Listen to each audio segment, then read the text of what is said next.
Good morning, everybody. Troy picked that one, Weezer. I don't even know if Troy is here yet, but there you go. Troy picks the opening song, and that's how we begin. How are you, Jimmy? I'm just watching. I'm good. Oh, there's Troy. Sorry. A good pick, Troy. Oh, thanks, man. Yeah, you picked, what was that? Our Lady of Peace last 2 Our weeks Lady ago? Peace, yes, the Canadian band. Yeah, so I just figured that that I would pick something along those lines in the 90s alternative rock world. I love 90s alternative rock. Yeah, are you a Weezer fan? Not really. Oh, dude, But I like that song. I mean, there's a bunch of songs I hear and I go, hey, I kind of like that. And then I find out it's Weezer, so maybe I should listen to more of their stuff. First album, the Blue Album. Just start right there. Just put it in, dude. You'll fucking love it. I'm going to do that. How was your weekend? It's good. Are you a football guy? Not really, no. Not at all? neither No. of those things. I'm not much of a sports guy. Why? Because when I was growing up, I was like a punk rock dude, you know, and we would fight the jocks. So it was like I just had this this thing against sports. You fight the socias. Yeah. You know what I mean? Like, it was just kind of like... So you're into extreme sports? I was into skateboarding more as a kid, but Yeah. I never really got... I played, like, soccer as a kid, but I never really got into... I never played soccer. I thought soccer was stupid. It was. I played every sport but soccer. Yeah. I just always... I didn't get it. It was lame. It was just something to... Yeah. Pass the time. Yeah, exactly. You missed some good football games yesterday. Oh, yeah? Yeah. Huh. Who would your team be? Well, I'm from Pennsylvania, so I'd probably say the Eagles. Like, a lot of my hometown was always into the Eagles. Yes, Eric. Yeah, they play tonight. Eric. Yeah, your team plays tonight. The Eagles play tonight. Okay. All right. Well, thanks for the Weezer. Yeah, dude. You have nothing on football, and that's how we're going to start today, Yeah, right? sorry. Or you could hang out with us.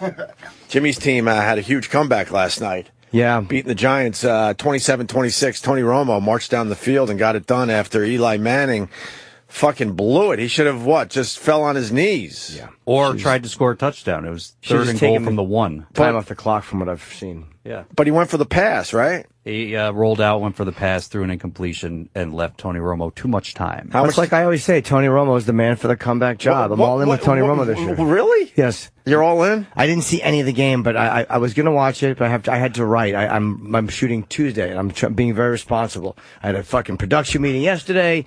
Fucking big boy showed up on time, did a lot of work. I said I had a lot of hours of writing to do. But maybe you should have taken a couple hours for yourself just to clear your brain, relax a little bit, and see your team. No, that guy, I got so much done, I was glad I didn't. But the point is, I was happy they won. And I was keeping up with I wasn't even mad when they were losing. I was like, it's all right, good luck, Romo. It's fine. But I was busy, Travis. I was busy. It's your new friend. Yeah, I dig Tony, but when responsibility He is calls, your new friend. Jim Norton picks up the phone and says, hello. For you. I forgot that Tony Romo is Jimmy's new friend. Yes, he is. You met him at the train wreck And premiere. he couldn't have been nicer, and neither could Jason Garrett. And you The joke. coach, yeah. I know we talk about him blowing games all the time, Yeah. but he's got more game-winning drives since he started than any other quarterback. Yeah, that's what I'm saying. Like the guy just... you don't like this guy. He gets it done, right? The guy just... Are you calling him Mr. Clutch? The guy just wins, and... Yeah. How is she returning to work? Isn't it amazing? Yeah. Kim Davis goes back to work today. Then what happens? But she can't interfere with the marriage license thing, I think. So what does that mean? She's just got to be a pig who just sits there. Is she just going to be a secretary over there now? I don't know. Does she have any responsibilities? Everything with that, probably.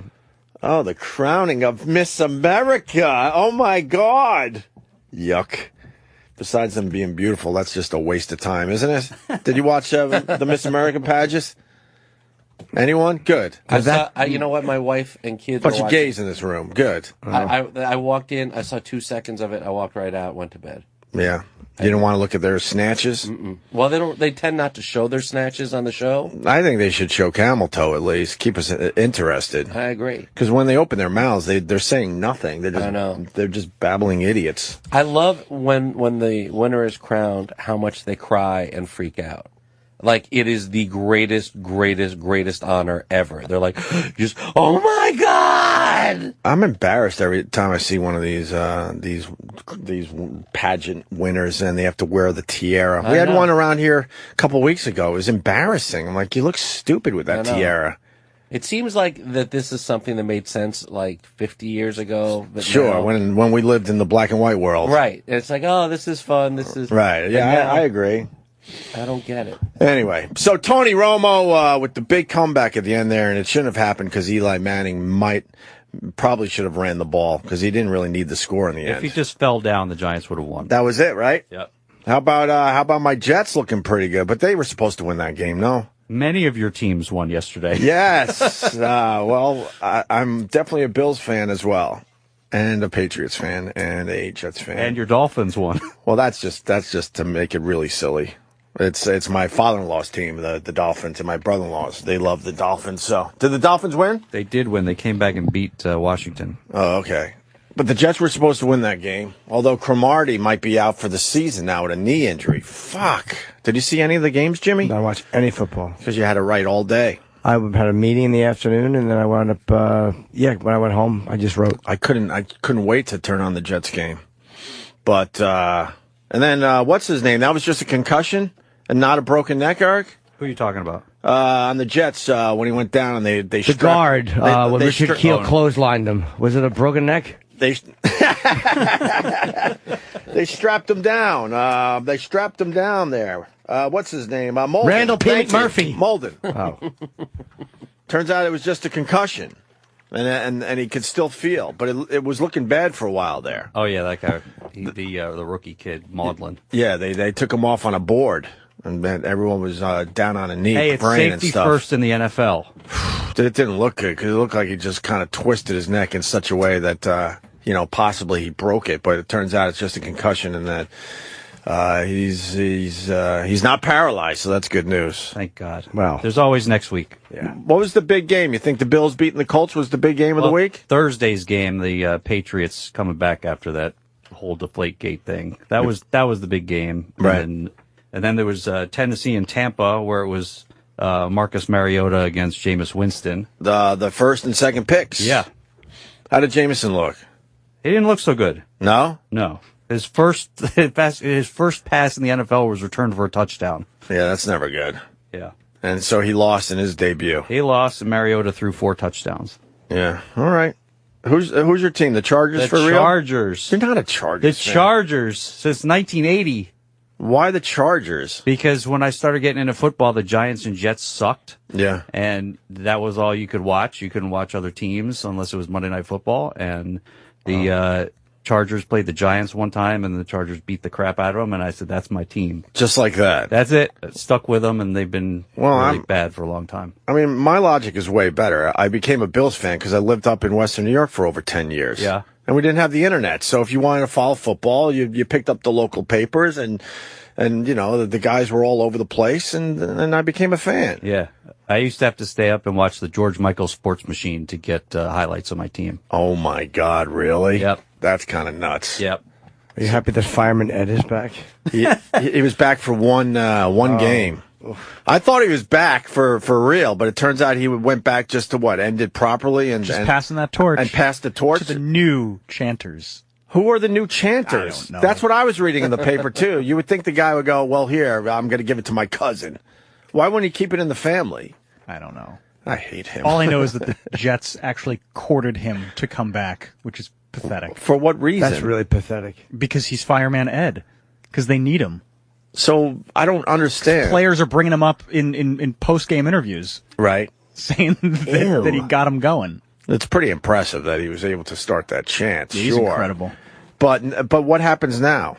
Other people chant letters? I don't know. But it's going to be all willy-nilly all over the fucking stadium. Like, who are the fans going to focus on? There's going to be one idiot over here Whoever trying. they put on the big screen. There's going to be an idiot over there trying. So someone's just going to have to... It's going to be all disorganized, and they're going to have to I get think Fireman so. Ed back. Well, that's my point. If you bring the guy back so he can retire properly, there should have been a plan to maybe pass the torch to an actual guy. No? Yeah, I don't know. I know last year, didn't they have like a different person every home game or something? I believe so, yes. Maybe they just couldn't choose. Maybe they were all so good. They're like, let's give it to everyone. Did your team play yesterday, Travis? Yeah, they lost. Baltimore? Yeah. Who did they play? Denver, of course. Peyton Manning didn't look too good. No, not really. That was a good defensive game. Yeah, Ended with an interception. I don't think the Broncos have a chance in hell. I think Peyton Manning is now officially too old, right, Eric? Calling it week 1? You never know, man. I'm calling it week 1, yes. right. Denver always finds a way to win. True. Yeah. Because they're in the division of my one football team, the Chargers. Did the Chargers win? They were down 21-3, and they came back and won. Do they have a shot in hell? They have the talent, but they never have the luck. Oh, yeah. Okay. And that's about it for football, right? Oh, there was one other thing. Oh, the Seahawks did end up winning that game in overtime? Okay. Yeah, but there was a 4th and 1. Oh, no, they lost. They lost in overtime. There was a 4th and 1 at the end of the game, and they ran Marshawn Lynch, and he didn't get it, and they lost. Thank you. I did the stats after that whole Super Bowl thing, and it turns out he doesn't punch it in as much as everyone It wasn't even a thinks. goal line. It was a 4th and 1 in overtime. Right. There you have it. All right. And you don't care about the Bills and Rex Ryan? I'm happy for them. I'd like to see that. That's a pretty impressive win over Yeah. Andrew Luck. Yeah, I went That's to a great school- start. I went to school in Syracuse, so at the time they only showed Buffalo games, so that's all I watched. But you never became a Bills fan? In the go-go 90s, no. I noticed Justin doesn't know football or something. I really don't watch football. Like Star Trek. Why don't you watch? You like what? You don't watch football at all? I watch the Super Bowl. That's it. I don't watch any. I'll go if people are going to a football game, I'll go, and I understand the game. I just don't. Why would they watch give it. you a ticket though if you don't enjoy football? If it's a group of people and they enjoy Don't my they have? company, All right. They Don't just have a like to friend hang who out with likes it? Justin. yeah, a lot of people like to hang out with me. But But like, why would they ask someone who doesn't like football? Like, I hey, don't- you hate this. Do you want to come? I don't get asked often. You don't like it at all? I don't watch football. What's your sport? I don't really have one. I watch. I love going to the Yankee games. I just get so bored watching it on TV because they take 9 hours.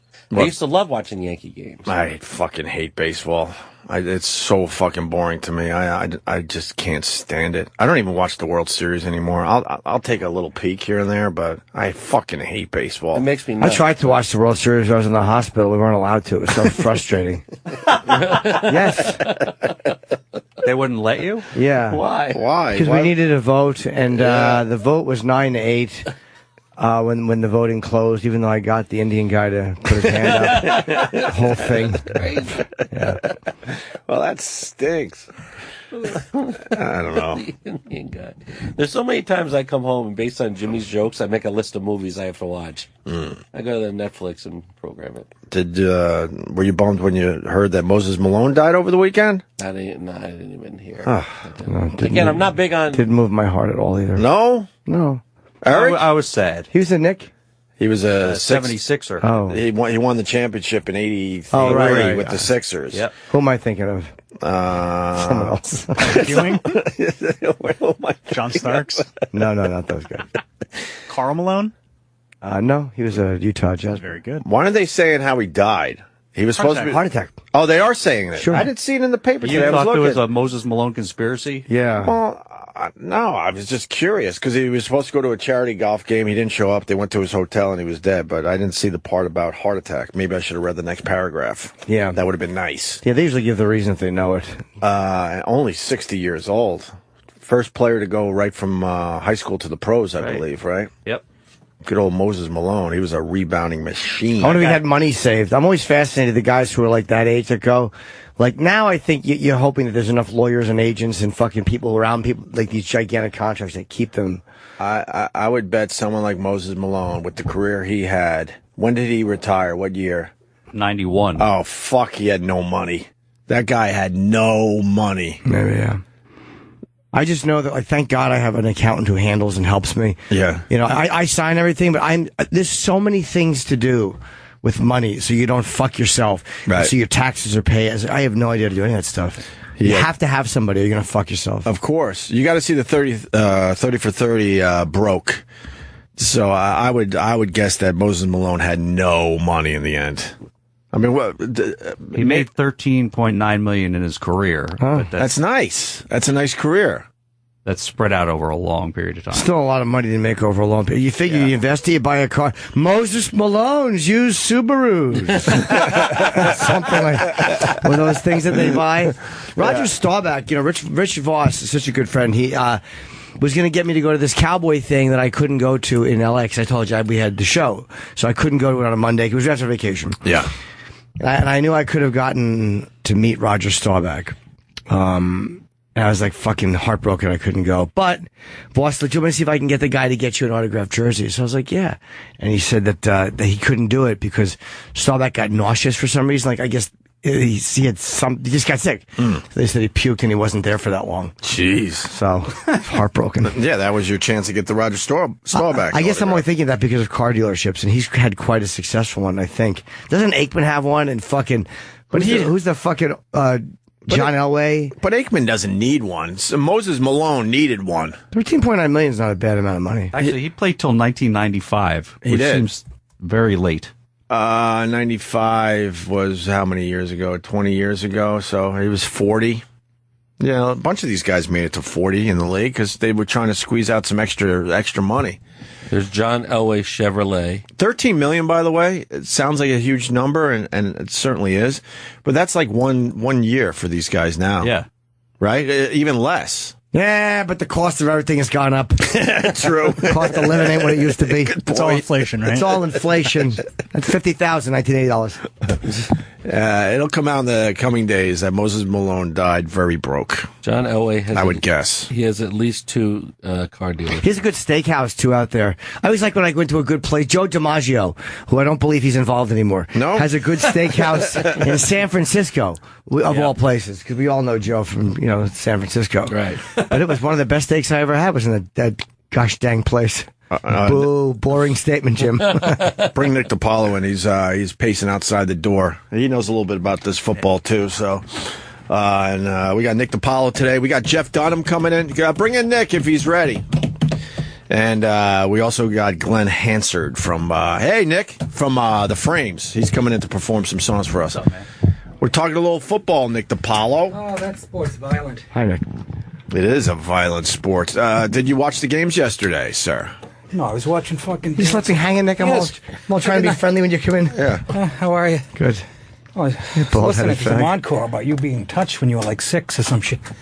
On the way in here. Wasn't it, it's a hell of a way to wake up in the like morning, 11 sex partners before you were 3 or some shit? Oh, yeah, before fingered in the ass on the bassinet or some shit? Before 4th grade. Yeah, I was a dirty He started boy. a bit early. Yeah, good for him. He started very early with that whole thing. You didn't watch any of the games yesterday? I watched them all. What do you think? What's your thoughts? I like college better. You like college football better? I've been watching NFL since I was 6, and yeah. Like the Giants, Cowboys, tremendous game. But I saw 6 college games that exciting by the end of Saturday night. You're not really. Yeah. I still love the NFL. I'm just saying, but but the college games are where they're a little cleaner. Every time there's a punt or a kickoff, there's not a flag for a push in the back. Right. The same shit in the NFL. Yeah. The referees have to huddle for 5 minutes when there's an offsides call now. They can't figure it out. Jesus fucking Christ. Because they got to call the New York office. I don't watch. They're going to the New York office. You have a career, Jimmy. No, I think that it's a very male-dominated sport. I thought that's why you'd be very... Did you see the Giants blow it last night? Christ, yeah. I could see that coming a mile away. What are you going to a prevent the minute you have a... That's what I'm saying. It's so predictable, the NFL. There's nothing worse than when your team goes into a prevent in the last 2 minutes and loses the game. It's fucking you could see it enraging. coming a mile away. You could see it coming a mile away. Well, that's why if Eli... you watch enough football. That's why Eli was trying to still play. He was still trying to score, even though the move was to not do that. No, but they could have run it. And if they made it, they would have I two get scores. it. Yeah, I know. But he decided, he was thinking they're thinking run, so I'm going to go pass. Did they have no timeouts left, Alice? I don't know. Oh, yeah, they had no timeouts. They had It was a hell of a game. That was... Yeah, there was no reason to fucking throw that ball. You run it, game over, basically, either way. So, But, Romo Des marches Bryant's down. got a broken foot. Broken bone in his foot. That'll heal. Yeah, I know that. That's better than what happened to Cromartie yesterday. Still 6 weeks. the knee. That's the Giants. Between the AstroTurf and these guys being Cromartie, he just made a sharp cut. But the Giants don't. You know what I mean? What? They're so muscular, these guys. Why can't they go back to turf? Because it just looks too ugly. Well, it costs too much to maintain. Not turf. I meant grass. You meant grass. Yeah. Weed, you mean? Weed. Remember when we were growing up, the field was all muddy and shitty and brown? Yeah, I didn't know they were going to completely, get rid of that completely. I thought there'd be a few. Well, I guess Oakland, they still play on natural turf. I hate when they play on a fucking baseball diamond. Oh, that's what it was. In Oakland, that's what they do. It drives me nuts. I like that. Remember the dust would kick up? I just didn't like it. I didn't like to see third base. Fucking annoying me. It confused you because you're like, wait a minute. That's the Yeah. Raiders, though. They still Yeah, playing they that fucking Really? They do diamond. that? Yeah. And But then- that's why the knees blow, because of the turf, man. Sure. You know? Especially the linemen that are 300 pounds. Right. I saw 2 ankles snap.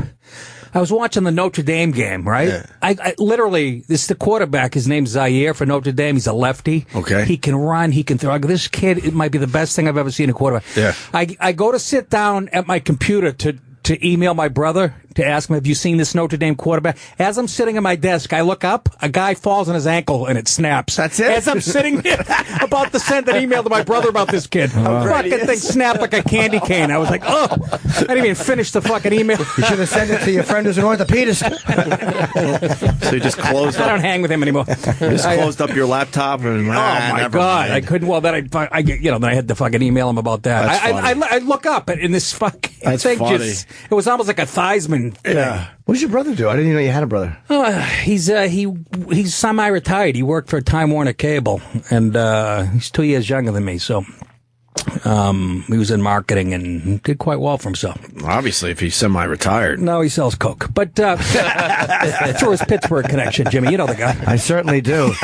And I know a delightful young lady who could help fly back and forth. Just make sure Not it's without not her fucking hat. Yeah. Sure it's not a windy day. Here's the Oakland Raiders playing. That's the infield, I believe. Yes. I like to tackle somebody at second base. It just bothers me. It bothers me visually. I don't know. Yeah, it is. It's like a mirror. I missed him playing I on kinda grass. like it. It's old school, I missed though. them Yeah. playing in the mud. I missed them playing, outdoor stadiums. They're closing up most of the stadiums now. I like a good, dirty, muddy field. I Like love the that Colts in shit. 1970. I love when the linebacker, pops back up And he's there's got grass and mud hanging off his fucking Yes.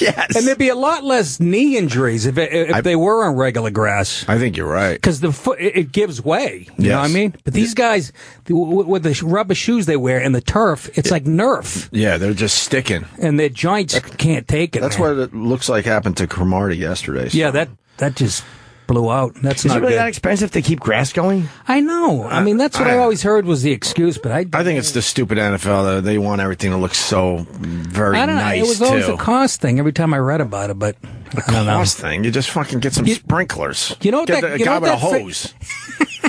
How hard is that? I mean, come on, with all the illegals in the country, for Christ's sake, one phone call. But you know what that fake grass is? The turf today. It's ground up rubber tires. Oh, really? Yeah. I don't know how the fuck they came up with that. Don't they have A deal with Goodyear? don't they do that for the replays or so they can see something where it comes up or what is that? There's a visual reason they use something like that too. Oh yeah, there's something that gets kicked up. Yeah, It gets kicked you're up? right. Yeah. What do you mean? When you land a certain way, It's like if you're checking to see if you get 2 feet in bounds. Yeah. Yeah, you can see dirt getting kicked up more clearly. Oh, I think that's true. Jim's maybe right. that's the side effect of it. Maybe that wasn't I why think they did it. I think that is a byproduct. Yeah. Whatever. What do you think of it? Are you a Patriots fan? Oh, Christ, I would yeah. assume you are. Tommy Boy stuck it up their ass, didn't he? I love it. Have you guys seen that documentary or whatever it's No. called? Do Your Job? No. It's about the Belichick and the 2014 Patriots. Okay. He's a fucking guy's a fucking genius. Just watch it. I don't care if everybody thinks he's What makes him a genius? Just watch it. I can't even describe the fucking. Really? During training camp, like in the summertime, they're like, we better put in a play now in case 3rd and long comes up during the playoffs. Sure enough, they're down by 2 touchdowns against the Ravens last year in the 3rd quarter. Yeah. Time to run that play. He was diagramming like in August. Jeez. Just shit that he leaves no stone unturned, and you just have to watch it, dude, to see how fucking. What do you crazy. think of everyone, saying they're just a bunch of cheaters there, Nick Well, that's DiPaolo? the times we're living in, isn't it? Anytime anybody's successful and good, you're a fucking shit. Everything's got to be equal, Ope. We're living in Pussville, Everybody has to be the same. I agree with you on You know that. what I mean? So, I agree with you on that. hey, I'm not saying they weren't filming, defensive signals, but everybody was. But I mean, we know They did it a week longer, apparently. we know enough people, and it turns out like everyone's trying to cheat and get that edge. They showed a Every clip. fucking team is trying to do something. Of course, they showed a clip from 1992. Yeah. And it's Madden in the booth with Pat Summerall, I think. Okay. And he goes like this. They were playing the audio. Yeah. And he goes, they film, the guys filming the supposedly filming the play, they'll film the defensive signals too once in a while. This was in 1992. Yeah. So it's not like, I miss whatever. Pat Summerall. Oh, he was the best, right, Him and Madden Jimmy? were Was he the very, best? I love really Pat good. Summerall. I miss those guys. Do you remember him together. with Tom Brookshire when they were both drunk? I don't. Was he a drinker? Oh yeah, Oh, I didn't both know of that. them. They would drink in the booth, right? They took had Summerall to. off a plane a few years ago. Remember his liver gave out right in the middle of a flight. He was like almost flatlining. Is he still alive? I don't No, know. he No, died. he's gone. He died a couple years ago? Yeah. Yeah, Pat Summerall was great. He was a great announcer. Yeah, he was very understated. He just Artie Lang used to do a great imitation. He'd go during like a Cowboys game on Sunday. Coming up on CBS, Alice, followed by 60 minutes. What about the Steelers claiming they couldn't hear their shit in their headsets? The NFL controls the headsets, not There the you home go. team. I mean, but is this what we're going to do now? Every time there's a fucking thing, we're going to blame the Patriots for cheat. Good, keep it up. No, I just knew you would have a great angle on this. That's all. But that's no angle. Anybody who follows the game would know that, except for a bunch of goo gobblers. Fucking Patriots. They'll be gay folks. Anyways, Patriots look damn good this year so far too. He doesn't watch football. Just he's like Star Trek. He watches Star Certainly Trek is. or something. yeah. well, good for you. What do you I've What do you wasted do on a my life Sunday when all watching these it. games are on? Dancing with the Stars. No. I'm usually with my kids, and they're watching like Victorious or iCarly for the Yeah, ninth you time. give them an iPad to do all that. They won't do it. And then you They take over the haven't. They'll watch TV. it. I know. You should try hitting them. I was literally just thinking of that. That's so like it's such an unreasonable solution. There was not my house growing up. There was one tweet about Eric. What was it? Was it actually during the Super Bowl? It was the greatest Super Bowl. It was when the Giants came back and beat the Patriots. And I missed it. I thought you said it was a great Super Bowl. I missed it because my kids, they were much younger at the time, were watching a cartoon show called Tough Puppy. And it's T period, U period, F period, and I don't even know what it stands for. And I was missing, I would watch the Super Bowl every year. I enjoyed that. But that's just your fault. You have to have more than one TV in good your for house. There was just they were young. They didn't. If I went upstairs, they didn't want to be alone. It was a whole. So I know how they feel. It gets so lonely sometimes. You just want someone to watch Tough Puppy with you. Tough Puppy. Hey guys, you want to watch some football with me, Yeah, come on, guys? Daddy has to watch. No, we're just gonna watch Tough Puppy. Cartoons have changed. I used to watch Dead Puppy when I was a kid. Yeah, completely. Prepare you for real life. Were you? This is changing the subject, Nick. But were you a big Evel Knievel fan growing up? Yeah, I liked Evel Knievel. Yeah, you're in that wheelhouse, that age where we all just grew up with Evel Knievel. I saw a great documentary on it. Yeah, I saw Did you a see it? trailer for it. No, I haven't seen it yet. Fucking I good, was man. watching Tough Puppy, but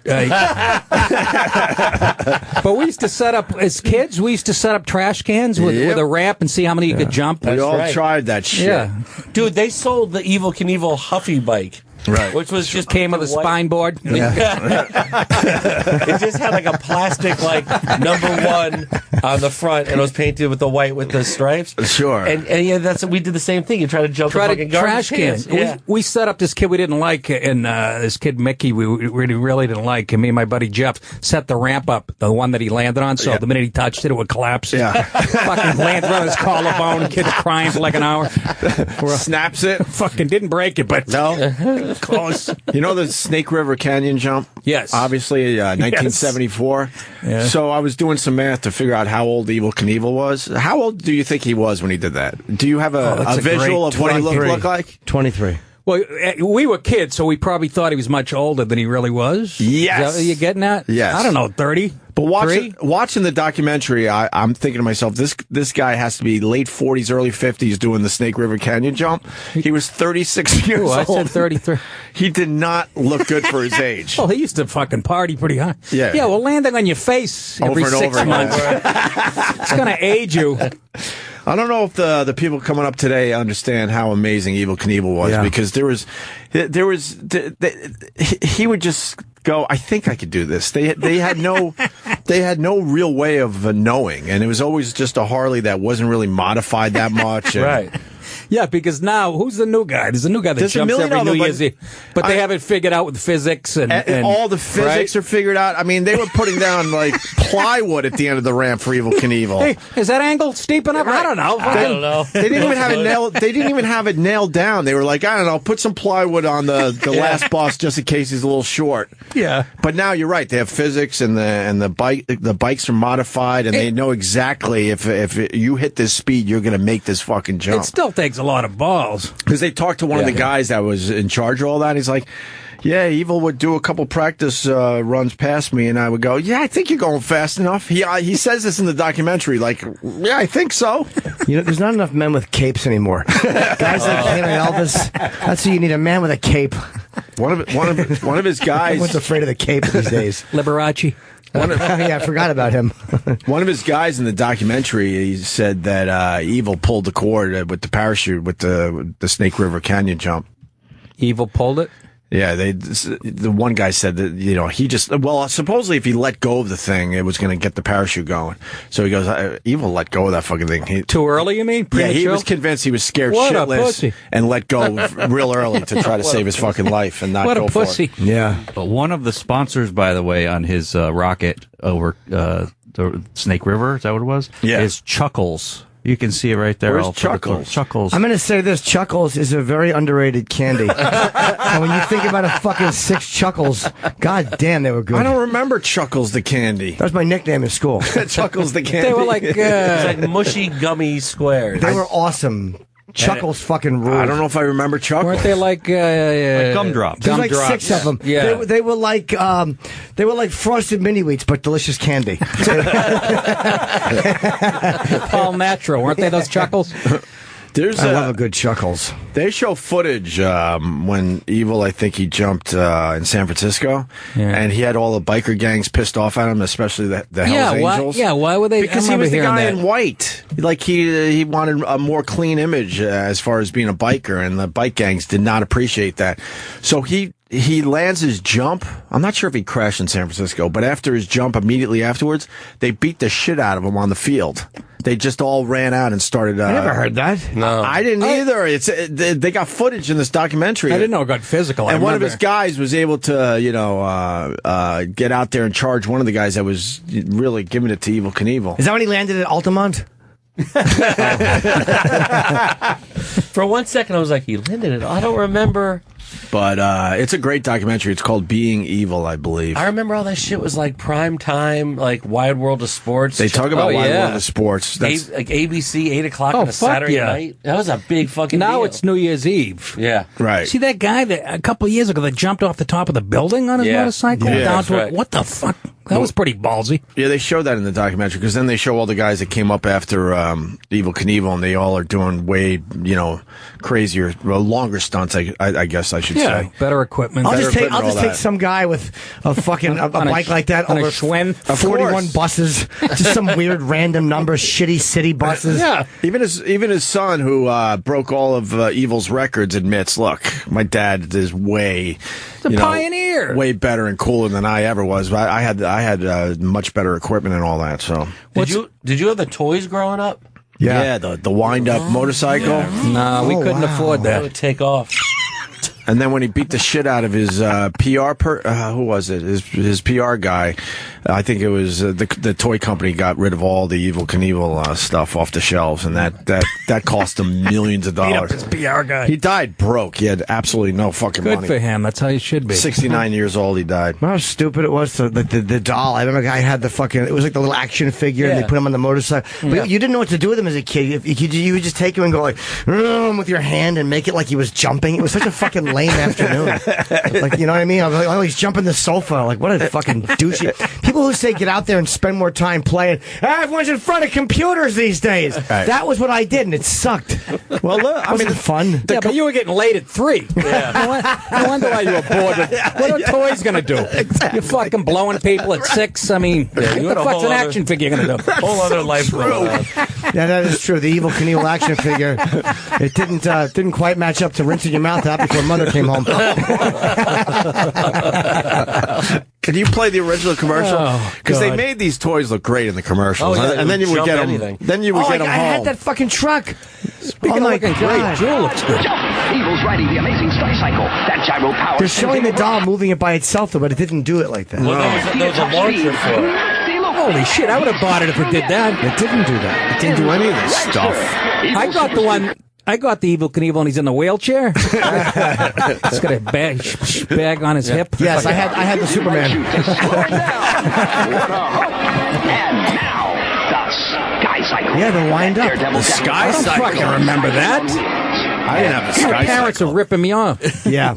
I had just a motorcycle, and I it didn't just go had- like that. It No. always just fell to the side. I rolled it After forward. 5 feet. It tipped right over on the carpeting. Oh, horrible. It never worked. And you're like, oh, cunt! That was Mother would come in. That was an inside joke with Hasbro about his drinking.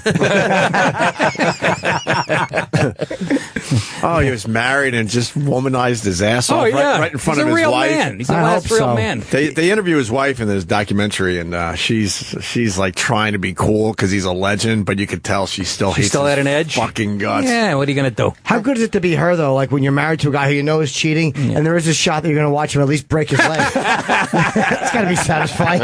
Every Yeah, she broken always bone. had her fingers crossed, but nobody knew why. Yeah, she was hoping for a pelvis smash. Hoping to land on his head. Yeah, but check it out. You might like it. Being Evil. I saw a trailer for it. I'm definitely gonna watch it. It was great. It was really and the Snake River Canyon jump. You know, they made it look all nice on TV.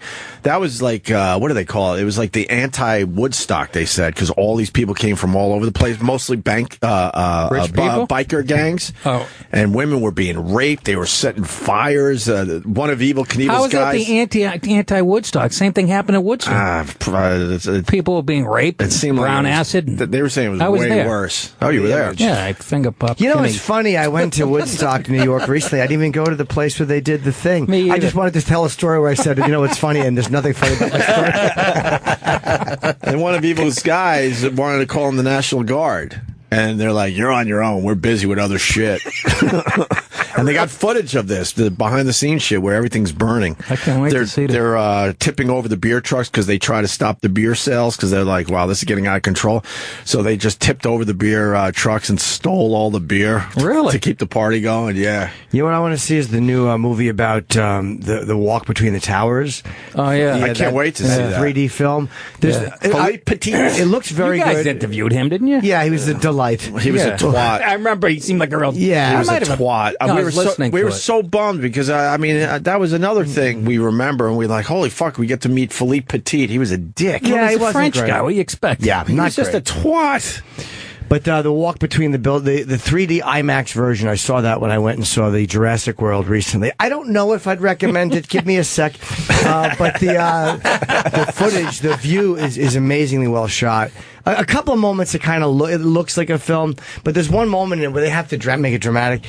Where like there's like something comes loose, like, and it looks like his wire shakes, and the people on the ground are like, oh, and it's like so annoying because it's like they wouldn't notice that. Really? Like if people on the ground looking up 1,000 feet wouldn't notice a wire moving a couple of feet, and the guy. He looks like a dot. He looks like a dot up there. Man on the Wire. Man on The Wire. Walk, Man on it's Wire. Man on it's Wire. called The Walk. But is Man the on movie. Wire is the actual documentary, but they don't have any video footage. They just have a lot of pictures.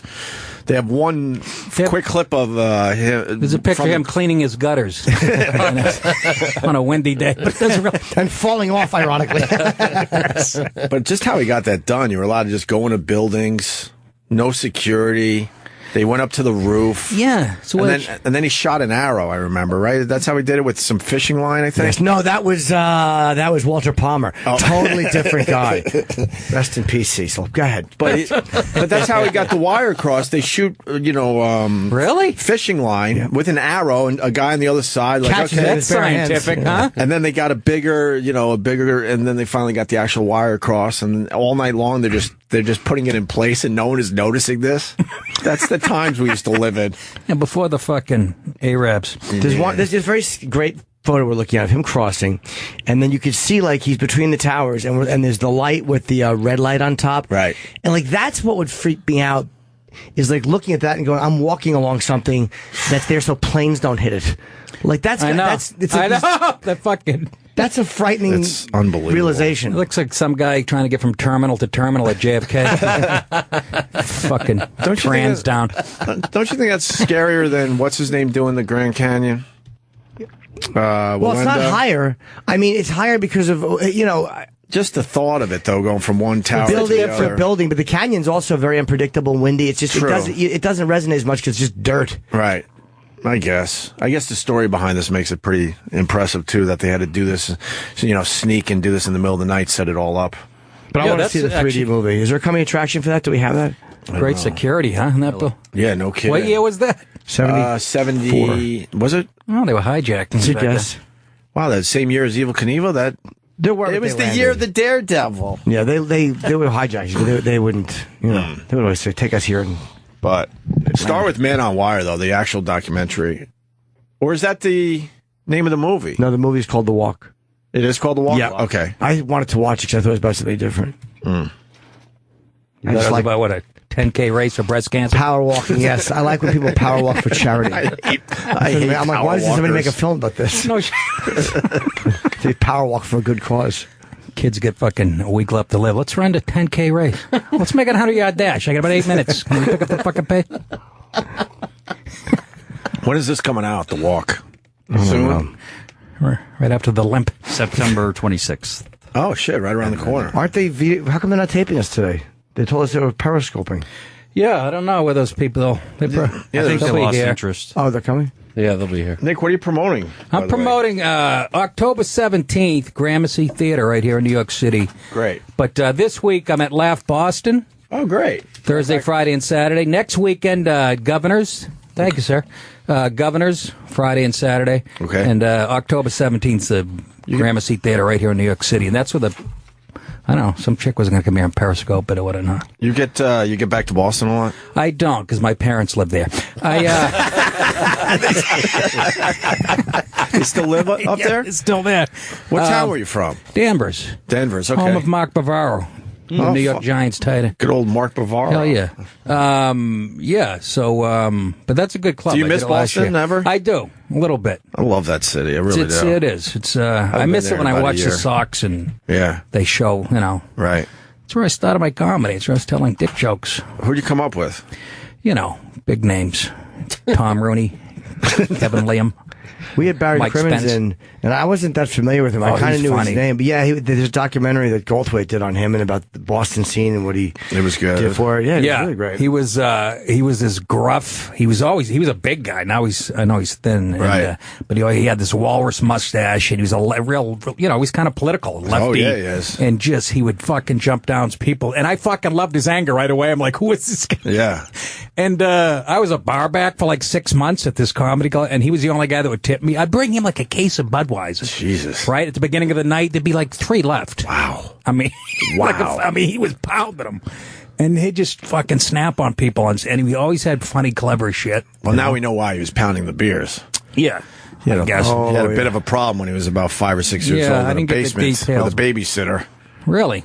Was it Oh, a you guy didn't- baby? Yeah, well, I didn't hear the details. Babysitter's I can't boyfriend. keep up with the molestation stories. I got my own problems. But we had him in here. He was great. We liked him. Yeah, he was. We'll have him back. He had a bit of a Bill Hicks vibe to him, Yes. and especially his comedy. Yeah. Well, he was like hitchhiking, right? Did you get the whole story from upstate New York? He was like homeless, and he just ended up in Boston. A guy picked him up, and that's where the guy was going. So he just planted roots there. I don't know if that was in the doc. I don't think that was in the doc. No. Yeah, and he started like He was friends started with like Bobcat. he started the Ding Ho. Yes. Yep. So Which he is a really legendary he's place. like he started the comedy scene in Boston. Yeah. It's pretty. Where were you pretty at Barback? impressive. The original Stitches. For like 6 months. There was a nightclub attached to it, the Paradise, which I think is still there. So I was really the bar back for but you had to take care of the comedy club too. Is that why you did stand up, or is that just a coincidence? I wanted to do stand up even before I took that job, Mm-hmm. I thought at that point that was a good way to introduce myself to Harry Conforti, the guy that was running the comedy club or whatever. Oh, she's live right But now. I quit. Hold on. Kim Davis is live. You want to listen to this or? Piece of ass, huh? Since Brett Favre. So if you're looking for a silver Brett Favre. That's different. What the hell? Although he's probably listing people he'd rather fuck than her. I'm starting to think Brett Favre had a tough year. How do I put that on? She's going back to work. What do you think of this Kim Davis there, Nick DiPaolo? Well, she has to. I mean, she has to do her fucking job. But the point, but it's bigger than that. It's about the Supreme Court fucking sticking their beacon where they shouldn't have stuck it, in my opinion. Anyways, back to the show. I think the Supreme Court had the right to do that. I'm glad they did. Do you? Yeah, man. Why? They have checks and balances. They can't fucking make a law. They're supposed to interpret it. Well, I think they are kind of interpreting it. I don't. I think they're making it. I mean, I would rather have them do it than the religious side of things. You know, I would rather have them step in. I trust their judgment more than I do the religious side of things. I agree. And the bottom line is, even if she didn't like it, I don't mind if she didn't like it. She has every right to not like it. But once the Supreme Court says, do your job, do your fucking job. Well, that I agree with, but the part before, the fucking Clinton was ignoring the DOMA fucking act. Nobody said shit. That was federal law. You get sanctuary cities. Fucking San Francisco mayors are going, no, we're not going to hand people over to ISIS. They're ignoring federal law. So what the fuck? Only liberals get to ignore federal law? Fucking, I don't want to defend her, but well, just because do your job. Federal laws are ignored. Yeah, they shouldn't be. But this one I'm happy about. I'm happy that they fucking stepped in. Please, you were blowing people when you were 6. And I still do it now, but that doesn't mean that I want people to not be able to get fucking married. The authorization and the authority to provide. Her voice right there makes me want to go against her. And there's no reason why they cannot do so. Are we not a big enough, a loving enough, and a tolerant enough state Get a different to find job. a way to accommodate my deeply held religious What a convictions? self-centered cunt. While my case may be the most visible right now, there are millions of other people out there in the private and the public sector who face and are in the same position. And they also need reasonable accommodations. I urge everyone to remain civil and peaceful.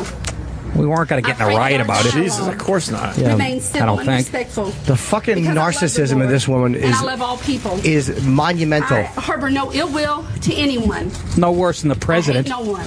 Well, at least he's fucking, you know, he's a douche. At least he's the president. He's a douche. Well, I'd rather have the president be narcissistic I than respect some her more. I'd rather fuck him. She's Welcome to Meet the Press. She's a pig.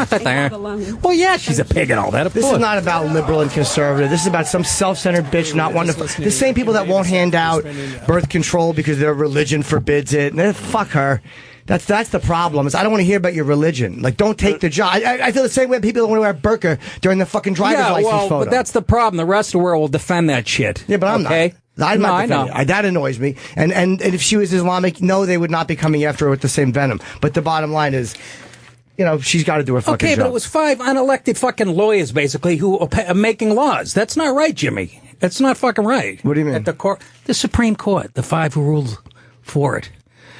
Well, I mean, that's not their fucking job. They're not elected. I don't think that but they've never been elected. I know, and that's where the beef is. I agree with you. She's got to do her job. She's got to do her job. I agree. I'm just saying. But will she be doing her job today? No, she won't. They're letting her because she's an elected official. So what? She's just going to go to work, but she's not actually going to give out licenses today? They cannot. I guess they can't just remove her. All right. So she'll be in the back. I'd like to know exactly what she's going to do today back at work. Author Dallas is telling you right now. This guy against federal law. Right. So, in other words, if the feds could come in and say, no, you can't do this, and the state to say, what do you mean? Our law says we can, and the fed says we can, and someone like Kim Davis at a medical marijuana dispensary would be in the same conflicted type of position. So break this down for us in Rowan County. What will this look like for same-sex couples who want to get married? What will this look like for them today? From what you can say from that little press conference, it seems like her deputies, she won't do anything, but her deputies can write the licenses, but she is forbidding them from She's not using authorizing her name. them. She's correct. She's forbidding them from using her name. She's so saying, what's her purpose I'm there? putting it in the judges at the federal judges' lap. That's a beautiful skirt she has on. Yeah, she's a delightful, honestly, visually appealing woman, but that's why we've given her such a pass so far. I mean, who doesn't want to sink their dick in every hole she has? Including a colostomy hole. Gracious. Yeah. Yeah. Have to see. So she's not really going to be doing a job today. No, she'll not. She'll be at work, but she But- ain't going to be doing anything. But why does she even stay there if she's not going to do a job? that's Again, it. why does the pharmacist stay there when they're not going to do their job? Just Well, get rid of them. Get rid of your $80,000 a year job. That's if the you really problem. believe She doesn't in this want to shit. give up the money. Step Kurt down Metzger and had go, a really look. good point about that, about Christianity and how if she was truly a Christian, she would just walk away from the money. But Right. she just wants to hold on to the money. All right. We got food in front of us. We got Nick DiPaolo. We got Jeff Dunham outside the studio stopping by to say hi. No, I'm looking at her. Is that sweat? Oh, it's a shadow on her shirt. I thought it was a sweat ring. You thought it was a sweat stain? Jesus, that's her best. Holy shit. How funny would that have been? Nice sweat stain. She just got done playing hoops. Oh, I see. The chin, the chin shadow? Under her chin, yeah. Okay, on the blue all right. shirt. I All thought right, that was sweat. You scared me. I thought it was the dark. Yeah. Okay. She wears some delightful. She looks like a young Vince Lombardi with a wig. She wears delightful tops, doesn't she, for her news conferences? She's awful. She borrowed them from Hillary. Shit. Horrendous. You knew what she looked like before you heard the story. When you heard the story, Yes. you knew. Yeah. She's a fucking. Same way I know what liberals look like when I hear their fucking whining. Well, they're They different all look things, like Janine though. Garofalo. But they're different things. Even though the liberals are annoying, that's nothing to do with what this woman is It's doing. all She's religion, Jimmy. Awful. Yeah, it is. That's why it's got to be out. You're right. Get rid of all. Keep it, but get it out of my public life. No, I'm saying politics on the left is their religion. It's all religion. Well, fine. The liberals can do what they do, and fuck them too. But this pig should not be allowed to work there. They should just fire her. I agree with But you. you can't fire her because she's elected. Yeah. So she'll be collecting her 80,000 to do. Yeah, and all the dumb to do people nothing. showing up like she's fighting the good fight by fucking making her personal views more important than her gig. Come on. All right. We could continue talking Ooh, about does she this bug certainly me. after the break. Jeff Dunham coming in next, and we're going to go eat. Stay there. Everyone talking about, Trump and Clinton this morning as a real matchup for the presidency. The media is finally changing their tune and going, look, we thought this Trump thing was fun and all, but he was going to fade away. Now they're starting to admit that there's a real possibility that he could be the nominee for the Republican Party. He's got a huge lead. Yeah. Trump and Carson pulling away in GOP field. You got Trump at 33, you got Ben Carson at 20, and then you got the low energy guy at 8%. And then it goes down from there. Ted Cruz 7, Rubio 7, Huckabee 3. What do you think of this Donald Trump thing, Nick DiPaolo? It's refreshing. I don't think he'll be the guy, but Well, they're starting to admit on TV that we got to start taking him seriously. He just might be the guy. He just might be the nominee. that would be cool too. Anybody who's not a politician, career politician. Yes. I'm fine with that. Yes. Could he run the country, though, for real? Come on, it's not one guy. He'll have people around him. You're kind of right.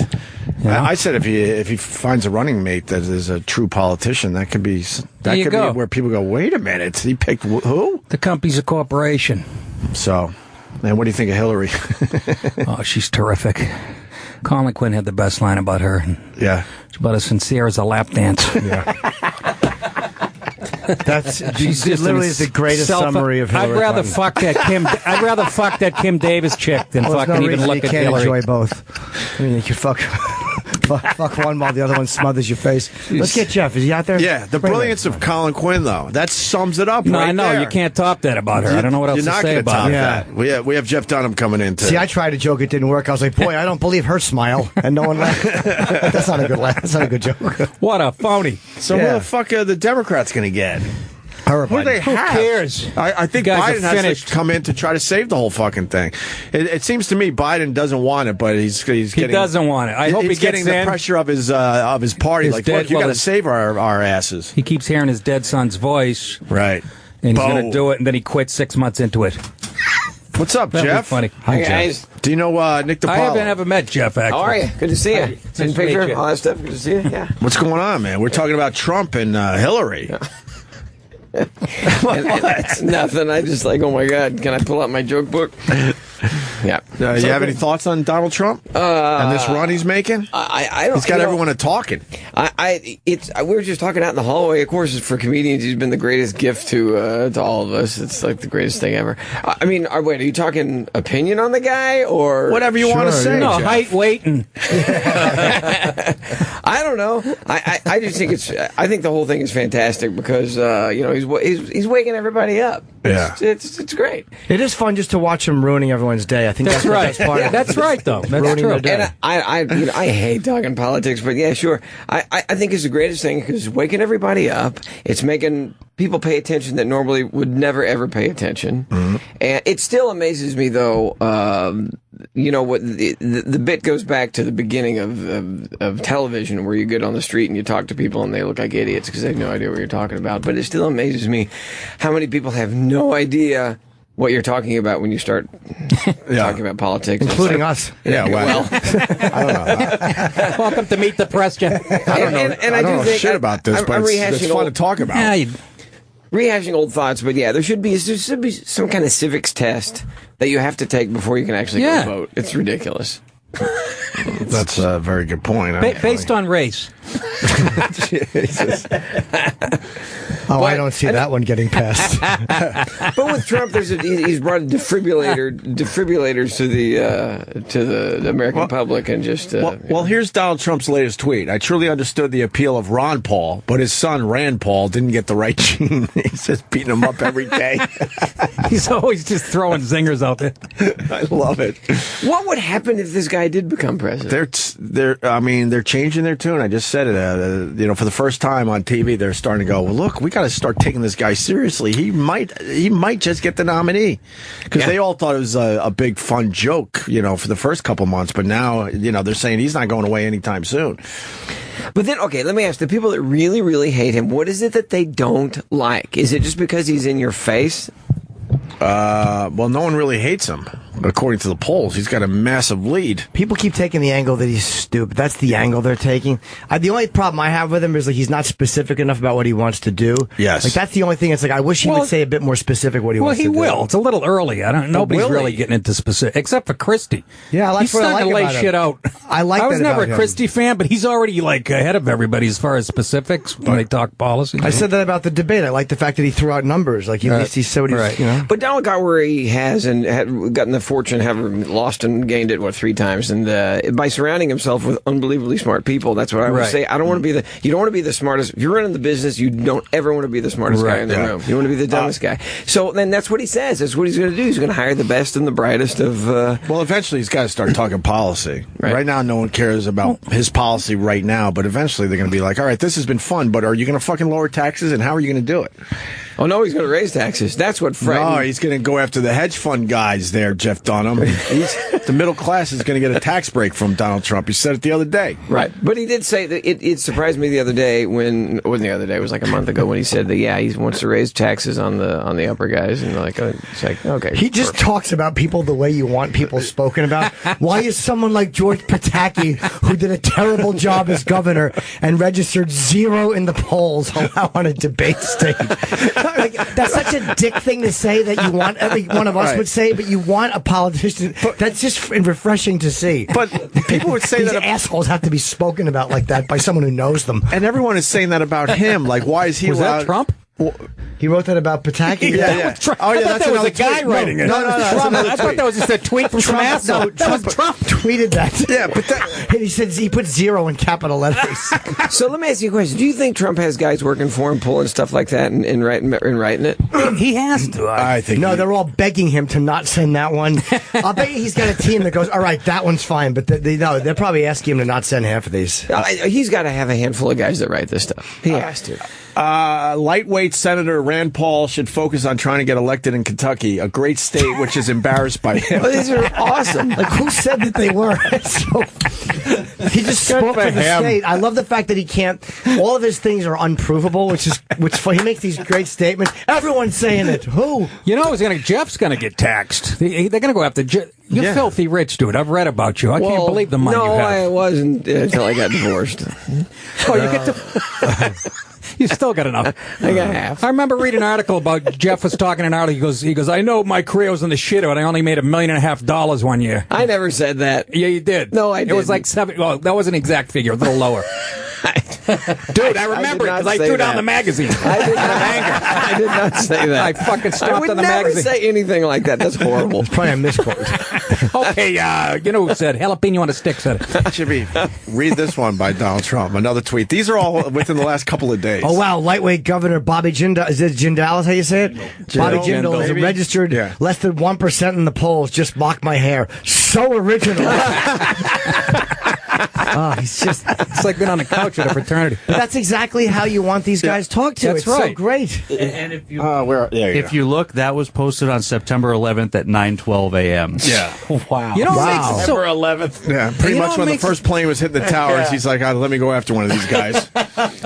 Well, it makes it so interesting. He's a white, rich guy, which is so unpopular to be. And you got Bernie Sanders, who's a socialist, both getting traction. A lot of Does this country know what it wants or what? Explain to me the. I don't understand the Sanders deal at all. I don't It's like, either. I hear some of the quotes and I go, that's the guy you want? He's a What did he brilliant say? He wanted to- surgeon. What did he say? He wanted to eliminate God and. He's not a fan of the gay marriage.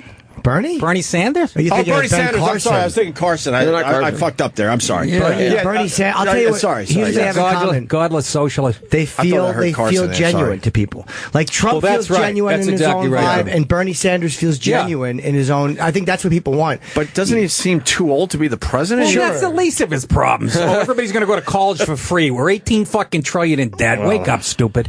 Yeah, we'll all grow corn and share it. The fuck is this? Here's a Bernie. Dumb fuck. Here's Go a back to Bernie Brooklyn, Sanders you tweet. This is my cocksucker. favorite Bernie Sanders tweet. He tweeted, this is on August 10th. My object in life is to dethrone God and destroy capitalism. What year was that? What? That was August. Oh, this year? Yeah. And people. I thought it's something he said in Dethrone college in God and 62. destroy capitalism. What? And people are saying that's my guy. And he's getting I know. traction. I know. Yeah. It's like, did you not hear that? They heard it. They like the fact that After 6 years of Obama, that's where they want to go with this fucking train wreck. He's at least he's genuine. Yeah, Though. let's I wouldn't fuck- say I'd vote for him, but it's like I like the fact that he's just saying what he wants to say. I and agree. He's a kind of grassroots thing, which I kind of like. And Another guy speaking I his hate mind. his content, but I Sure. love his crankiness. And It's showing America just wants someone that speaks their mind finally. Exactly. That's why the rest of these guys are just not getting traction at all because they're doing the same bullshit soundbite that we're used to. I know they really look weak after watching. Trump's just sucking up all the air, and they just seem very very rote. I know I obsess about it, but Trump calling Jeb Bush a low energy person, I just start laughing during the day because it pops in my head. I'm like, how do you come back from that as Jeb Bush? It's like going to AC/DC concert and then going to see the Carpenters. Right. You know what I mean? But then he's trying to get his energy up on these talk shows and it's not working. I know. Oh, it's hilarious. He calls to you out watch. on your fault, and then you're like, it's magnified every time. Yes. But every time he says a low energy person, I think of myself. I'm always like laying on the couch watching. He's talking about me. I got nothing. Is there any more Trump tweets worth? That wasn't Trump. That was Bernie Sanders. I'll find some. Oh, sorry. Yeah, You're looking at me. I'm like, what? We're going Bernie back to Sanders. Trump now. Yeah, let's bring up a couple of Bernie Sanders too. Yeah. I imagine those are a little different. Yeah, fair enough. Fair enough. Yeah, Bernie Sanders are about poverty and taxes and all that. Yeah. So the one that gets me is the people that love Hillary. And then you ask them. Not as many these days. Yeah, but it is. What was the one the other day? The clip of all the women singing the gospel song and replaced Jesus, name Jesus with Hillary. No. Oh, you haven't seen that clip? No, It's I like, gotta are see you this. Can we kidding play me? that, please? Yeah, it's We on need YouTube somewhere. But it was a bunch of women. I used to love singing the- a gospel song and replaced the name Jesus. That's with the Hillary. problem. We let them vote, chicks. I used to like when Bill was president and people would say Billary.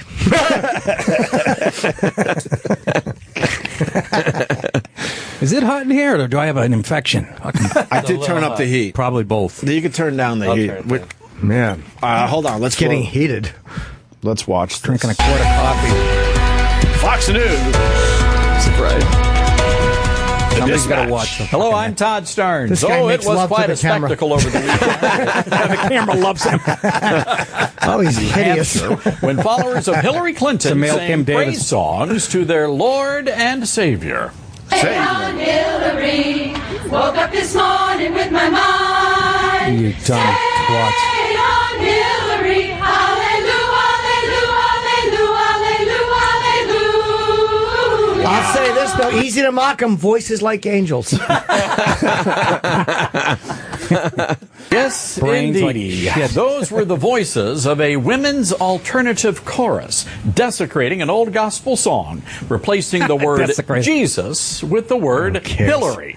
Now, folks, this is just plain creepy. And not because a bunch of women are waking up thinking about Hillary Clinton. It's downright sacrilegious. But it's not the first time that Democrats have tried to deify their leaders. I was just looking at his fucking fat tie. I like his approach. I like his approach. I understand you would like Yes. his approach, but he's very tough to Exactly. look That's the at. same thing Carradine was wearing when he fucking hung himself by accident. Oh, no. he's probably wearing panties under the desk. Oh, God bless America. Anybody remember bless this? America. Or what about this? Or how about that? Not Remember to mention those? the time one of the president's disciples at MSNBC actually called him God. Wait a minute, we watched this clip originally to see the women, so why are we continuing with it? We made the fucking point. But no one knew. And now you're turning it into an anti-right spin. I see what you're doing, Hope. What happened? I don't know. I'm just fucking busting balls. Can you shut? It's very distracting. Another fucking Muslim. I've watched Fox. I watched. I don't know who that guy is. It was just somebody. I'm guessing a Sunday morning guy or Yeah, something. it's gotta be. It's like a Fox affiliate in he's fucking North Dakota. Can I tell you He's David not ready for Carradine's a story? prime time. Yes. You just mentioned Yes. David Carradine. So I moved to L.A. in '88, and here I was trying to get into the comedy thing, and things started going okay. It was like, so I don't know what, 88 or 9. Like I'm in a Office Depot, and I'm walking down the aisle, and I look across to the other aisle, and I keep walking, and I stopped. I went, what the hell? And I backed up, and I'm like, this is the greatest city ever, because they're buying pencils with David Carradine. And I had grown up with Kung Fu, and it was like one of my favorite shows when I was a kid, and I'm like, this is great. And then it's like, no, it's not.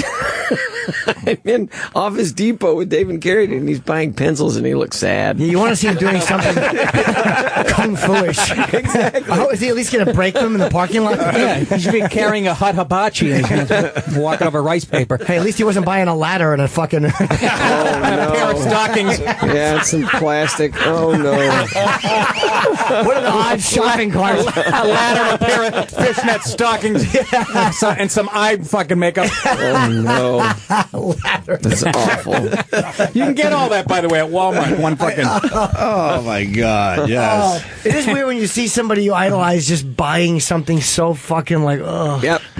It was like being a kid and seeing your teacher out in public somewhere, and it's Yeah. like, this is not right. Exactly. Oh, they're not people. I'm used to seeing them in the back of my car, fucking. My wife saw Henry Winkler at a Chuck E. Cheese when we lived in L.A. And with one of his no. sad fucking V-neck sweaters. My mom saw Sandusky there. What's his name? Oh, the director. What's wrong with me? Roman Polanski. No, Opie. Ron Howard. Ron Howard. Ron Howard. So this was years ago, though. I'm walking through some outdoor mall in Hollywood, and there is Ron Howard on a payphone, and I'm like, cool, look, it's Ron Howard. Why is he on a payphone? Yeah. So, What year was He this? could have been cranking it like Mayberry RFD. exactly. Trying to get Sarah from Mount Pilot on the line. Yeah, it's a reference from the early 60s. He was probably telling Tom Bosley why he couldn't use him in his movie, and he didn't want to call from his cell phone because then Tom would just continually text him with film ideas. Now we take the Glad bags and we hide the bodies in them. I heard you, Tom, the first time you said it. It's a terrible movie idea. So, Jeff, I got to ask you about Bruce Jenner. Yeah. You guys used to be friends. Oh, Are no, you we're friends? still friends. It's just that we just honestly, it's a schedule thing. We keep going back and forth and wanting to get. I've not. So does met, he. I've not. Hey, but you know, You have not met Caitlyn. I have not met Caitlyn yet. But you did meet Caitlyn. Well, I know When Caitlyn it's was just, Bruce. I get that, but no, he. The only reason I ask this because if you watch Keeping Up with the Kardashians, they made a whole storyline that Bruce Jenner was, was friends with Jeff. And we are, and this was the thing, and you get in so much trouble by even what you say. You can no longer say we were doing guy things. You can't say that anymore. People get pissed off. But we did. I mean, he was and this guy, Bruce, we're talking about Bruce right now. I'm going to say he. This guy is not the buffoon that he was became on the Kardashians. This was the greatest athlete on the planet. His motivational speaking is unparalleled. He's been through so much crap in life, ups and downs, that he's got a lifetime of wisdom and knowledge, and he can speak intelligently on any subject you want to talk about, be it politics, be it being a pilot, a real pilot, a fixed wing, rotor wing, race car driver, athletics. He trained himself, for God's sakes. The guy never had a coach. Never had a coach. Trained himself for the decathlon. All that stuff and all that knowledge and experience is there. You carry on a conversation with him. This guy's sharp.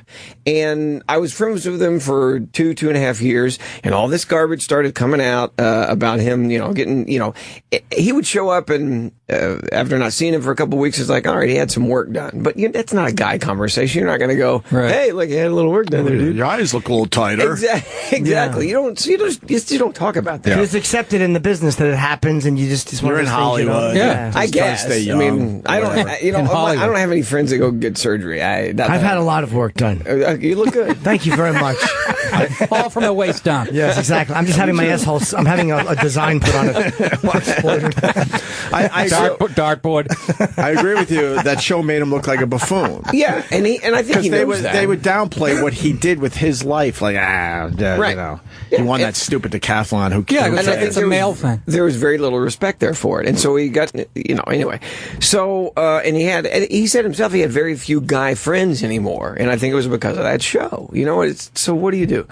So we would go fly model helicopters together and all that stuff, and all this garbage started coming out about him, and I never really said anything until one day that I think it was Us Magazine came out. One of my daughters texted me to it. She saw it at the airport, and it was the picture of him on the front of the magazine where they replaced his body with a woman's body, put makeup all over him, and I was literally backstage in my dressing room in Vegas with my wife, and I called Bruce, and I go, Bruce! I've never said anything about this, but this is it.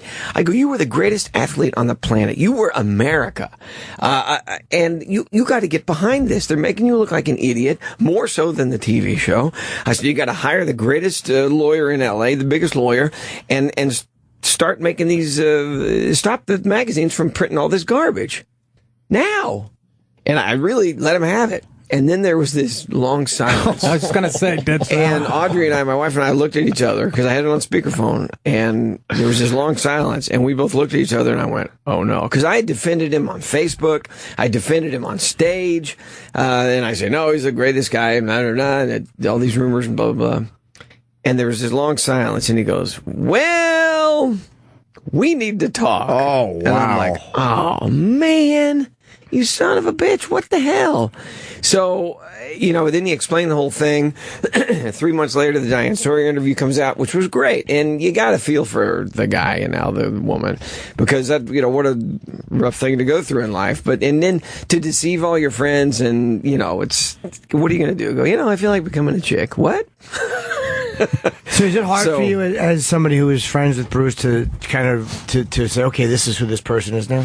Well, come on, you know the answer to that question. It's like I've never met anyone who's gone through it like that. This is a weird case for someone who's like that much older. I don't know. I've never met anyone who started. I knew them one way, and then all of a sudden I know them another way. Well, believe me, I've met them the other way. I just haven't met them.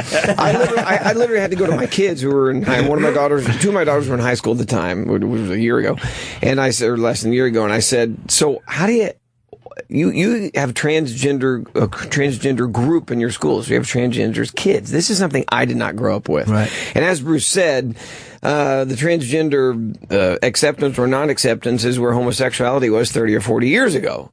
So it's like this is confusing for a lot of people, and for older people, it's very confusing. Yeah, because you're right. We didn't grow up with this. No, I would think I was 76. So I was 14 years old when they did the Olympics. And that's why you got to give some of us older guys a chance to let this fucking sink in. I had his poster on my bedroom wall when I was 14. I had to take it down last night. I actually just put the new one up. So yeah, it's a little. And again, I look, and this is what I've said all along. If there's a problem between me and Caitlin, it's at this point in society and life, it's my problem, because this is a thing that's there, and it's this person, Bruce Jenner, Caitlyn Jenner, is still an unbelievably great human being. So whether this person's wearing a dress and is a woman or it's a guy, it's the same persona. But it's going to take some time. But you've never met Caitlyn. Not yet. And honestly, it's a scheduled thing. I'm in Vegas. And, the Bruce you knew, was he just faking it the whole time? Because wasn't he Caitlyn as Bruce, but he wasn't brave enough to bring it to the public yet? Those are those questions that I want to go, look, I defended you and blah, blah, blah. And what happened? I know the answer to that, though. You can't go to one or two people and go, you know what I mean? You can't. If you start telling people, it's going to leak. Yeah, and it wasn't like I was his friend for 10 years or 20 years or part of his family. We'd known each other for a couple, 3 years. So what? He's had a bromance going. They said it on the Kardashian show. Yeah. He had a bromance with Bruce Jenner. Whatever. Yeah. Now it's a little bit like, hey, wait a minute. But that's the other thing. There's not a fine line. There's a big giant line between homosexuality and transgender. It's not the same thing. It's not. So are you all right with him changing to Caitlyn? I haven't met Caitlyn yet. I'm sure. No, I mean personally, are you okay with people that It'd be funny if you transition? met him. Okay, here's another spark. One of my daughters, this was years ago when my daughters were in elementary school, and there was this girl that the parents had another child, and they'd raised the kids the same way, and this little girl wanted to wear boys' clothes, wanted to wear boys' underwear, wanted to have a boy's haircut, and the whole thing. And we were very, I kind of understood it back then because some people are hooked up different. And so that child eventually became full on with surgery and everything, became a guy. And that was years ago. That was 10, 12 years ago. So that was my little tiny bit of experience with that. And this is one joke I wanted to say about Bruce. I haven't done it, but, talking about this with Bruce and with Caitlyn, you never understand a person until you walk a mile in their heels. So, thank you. Do you feel deceived? Of course, yeah. But I understand it. Like you just said, you're not going to go around telling a handful of people because, like I said, it'll get out there. And he asked me to keep quiet for the 3 or 4 months until the Diane Sawyer thing came out. That's a tortured existence, too. Like, I watched that Diane Sawyer interview and all that stuff coming up of feeling like a fraud dressing in men's clothes. Just even though that was what he was a man. And that's a tortured fucking life, man. That's right. It's a hard way to live. This is an exclusive. Caitlyn Jenner, one-on-one, opens up to Matt about dating, family, and friendship. And they're teeing off, I guess. And, that was actually a really good interview. Did you see it? It was second only to the Diane Sawyer one. I thought Matt did a great job. I have a tough time with her giant tennis elbow. I'm actually more annoyed at stupid Matt's shorts and white socks. I did not see this, but I heard that Caitlyn says that her putting got better because she's got breasts now. She uses her breasts to rest her arms or whatever it is. Yeah.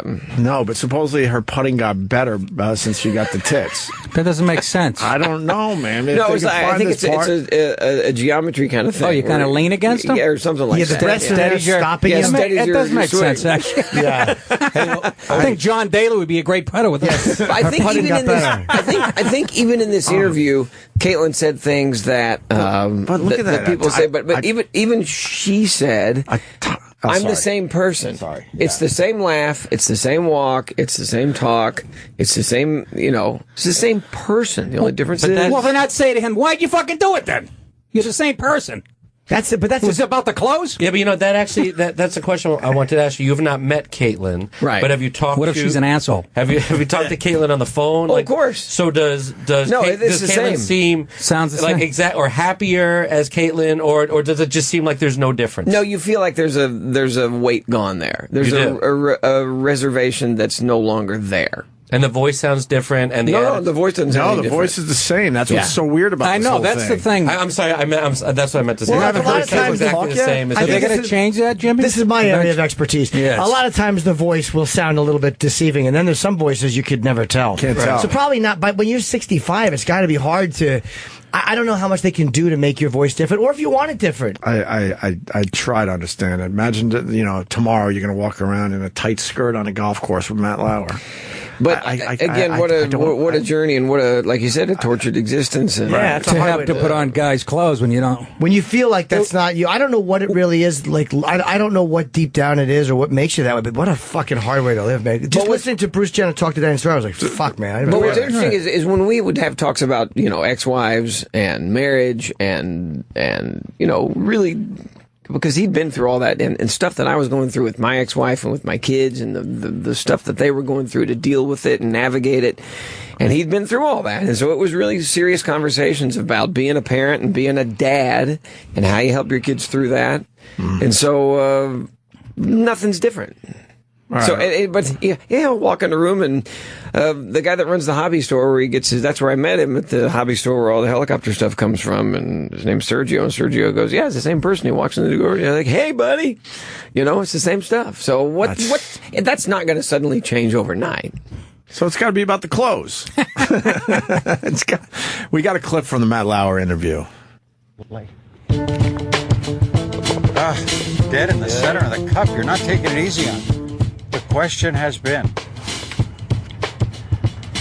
playing with boobs. And can we say for the record, you brought boobs up? I did. Right? Okay, you didn't bring it up, but I knew you were dying to know. Okay.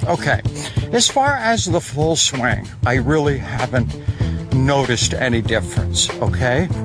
But where they are an advantage is putting. You'll take this, put it under your arm. It's a glove. Hold it like that. Keep that little angle, keep all these angles perfect. Now, okay, you've got these little puppies to get right here and here and kind of hold on to that position. Okay? They're naturally I've never there. thought of that. So your transition has made you a better putter. Better putter. Did you notice that on that was last a pretty one? good putt, yeah. It's not that I'm trying to encourage you to have a boob job. You just want me to know the advantages are out there. It's just so weird, man. Yeah, it's and weird, if you but say that, people get mad at you. He's Jesus. a likable guy. Yeah, really. He's not a likable guy. He's a likable woman. He's still got a dick. He's a guy. I don't give a fuck. Well, hold on a second. That's Now, where I draw the line. Let me interject. Oh, wait a minute. Yeah, what am I saying? I'm sitting next to an expert over here. Absolutely. I went to TSU, Transsexual University.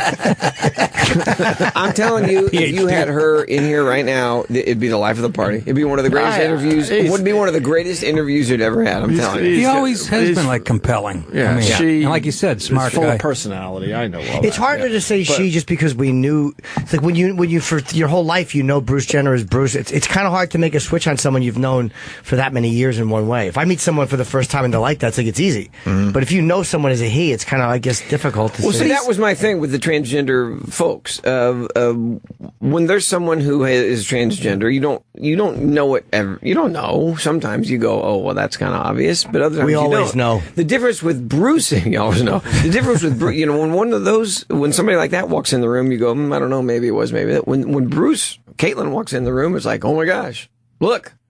So, that's got to be even tougher because everybody knows who that is and who that was versus the other ones, which are kind of, anonymous. So that's got to be even more difficult. But have you made anything cool with your printer?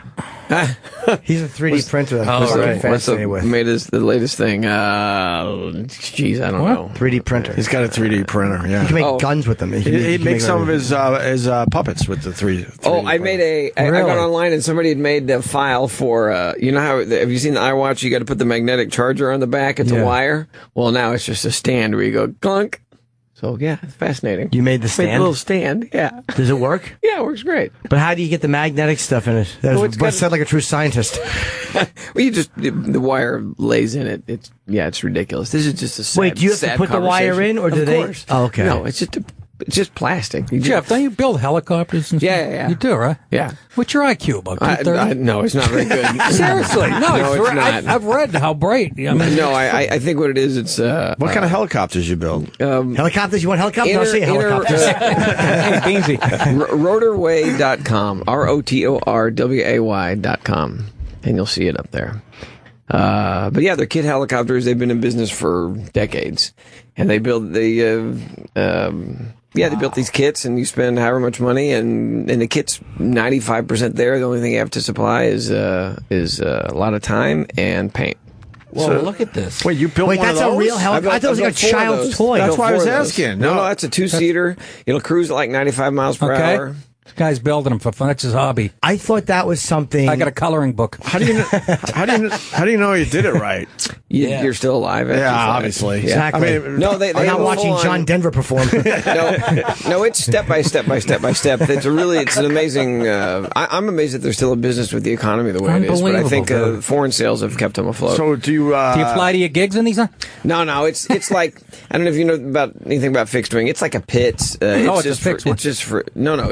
It's like a Pitts aircraft. In other words, you're going to fly it for fun on a sunny day, and then that's it. There's no practical use to it because there's a little bit of cargo space, but. But like, how do you do the wiring and the equipment and like that's what I'm saying. Everything you need not to die? Guy's a genius. Well, no. You just. How big is the instruction book? Yeah. Oh, it's giant manuals. Takes me it's giant manuals. a day and a half to put a coffee table together. But how long will it take you to put one together? Well, I was in my senior year. My senior year in college, my grade point average was pretty good until I got this. It was my final semester and senior year, and I got Baylor University. So I got this my final semester, and my grade point average just plummeted. Dived. Yeah, because I was out in the barn building this helicopter. What's step one? Step one, mounting the landing gear on the frame. It used to be that you had to. He's got the answer. It used to be that you actually had to final weld the entire frame, but they got away from that and they actually final weld it because you get the frame ready to go, which is the most important part. Because you don't want to mess. They probably didn't have faith that people would do that. Yeah. That's me. Hey, look at Fat Jeff. Wait, does it come like that with the whole frame already? No. There's the kit. So the kit's in front. Oh my God, are you There's shitting the kit. me? See, it's all on cards there. Fuck out of here. Does it come with like the little screwdriver, like when you get a coffee table from IKEA? You have to learn how to fly it. It comes with a handful of the most unusual toys. It's co-pilot tools. Yeah. Wow. Yeah. So Walter and I were flying this for what was this for? This was for I can't remember. Some show. But here's what happened was. Here's what happened. I said, okay, so let's do some air-to-air footage. And they said, okay, fine. And then they got there that day and they said, okay, we can't do any air-to-air footage because our insurance doesn't cover the cameraman being in another helicopter. And I said, fine. So they did all stuff from the ground. And then when the shoot was over with, this is air-to-air footage here from another chopper. So when we were done shooting, I turned to the camera guy and I go, so you're done for the day? He goes, pretty much. I go, would you like to take a ride in a helicopter? And he goes, yeah. And I go, why don't you take your camera with you? And he goes, that's a really good idea. Really? Yeah, absolutely. So they sent the footage back, and of course the execs were pissed, but they're like, all right, we'll use it. And here you see it. Oh, nice. Wow. Yeah. So you got your helicopter license. Bill Burr does the same thing. I'm amazed with comedians that want to. I don't think Bill's building his own helicopter. No. But I mean, just the flying it is still. The building of it is, I think, is more impressive. I've done both. It's old hat to me. Yeah, a lot of cute guys need the instruction manual.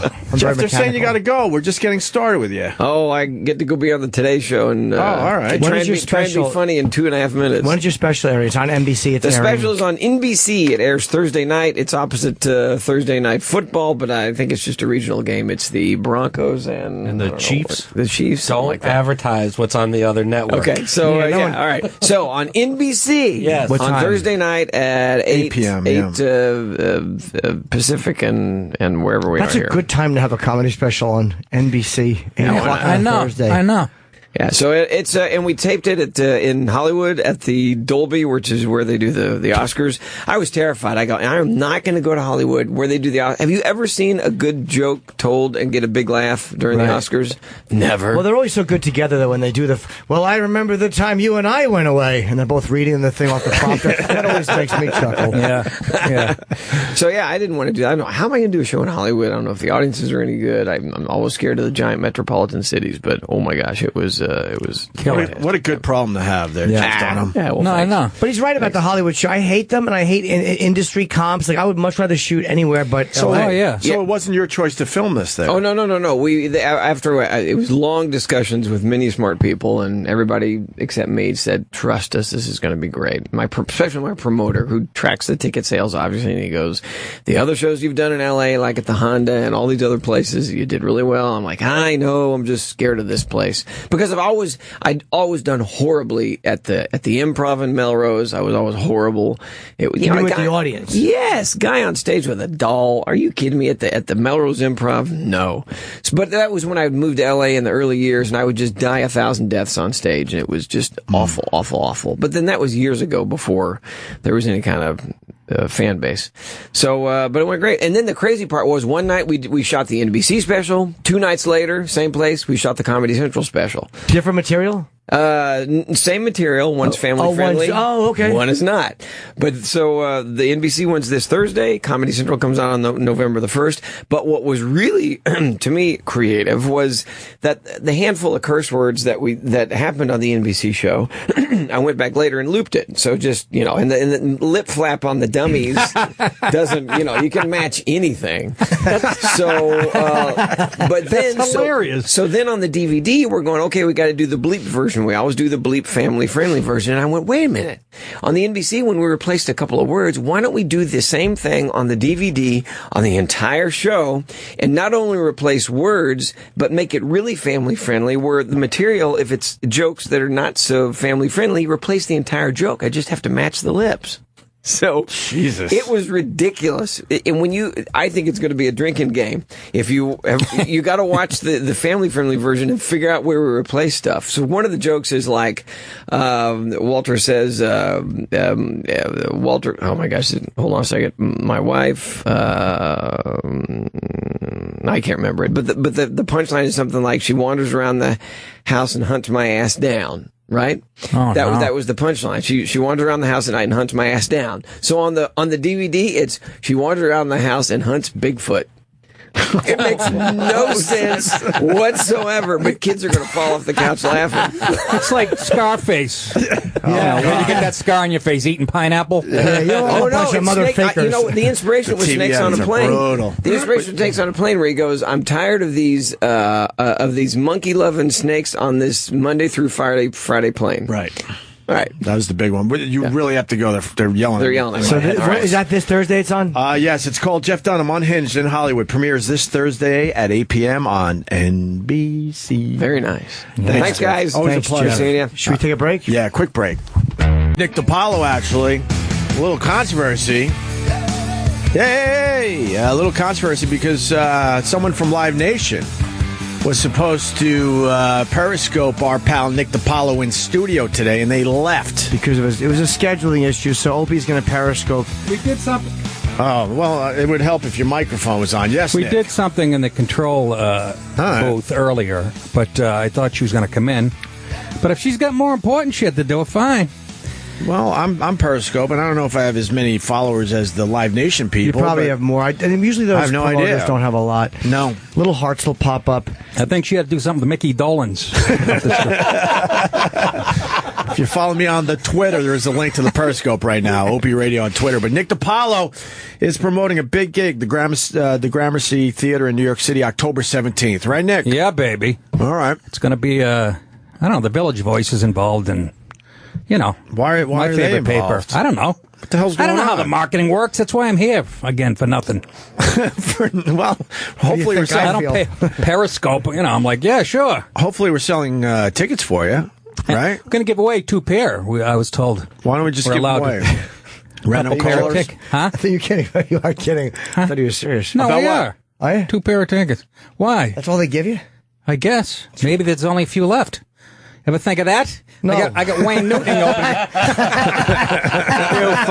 Boy, did I set myself up on that one. Walked right into that one. It's like stepping on a rake. I got, by the way, I'm in Caroline's this weekend.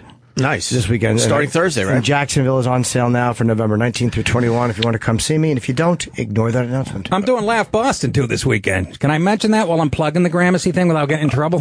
Sure. Laugh Boston this weekend, Thursday, Friday, Saturday. And next week, Friday and Saturday at Governor's in Levittown. Okay, but we're promoting Gramercy Theater. The Gramercy Theater in New York City. How many seats is that? It's like, what is it, 400? I've never been there. It's like a beautiful... Colin's like, you should film it. It's a gorgeous... And I think I've done stuff there. I can't remember. They all blend in, Isn't that where Tom Papa filmed? Did he film it? I want to say Papa filmed in a small... I don't know. Well, didn't you use Skirball? No. I think the Skirball everybody uses that. When that first I guess they I just had nothing to say. I was going to say when they first built That's it. what I'm doing. The coffee makes you keep talking. But I don't, yeah, my That's what mind I'm is doing. racing, but my mind is going nowhere. It's an awesome. It's a beautiful theater.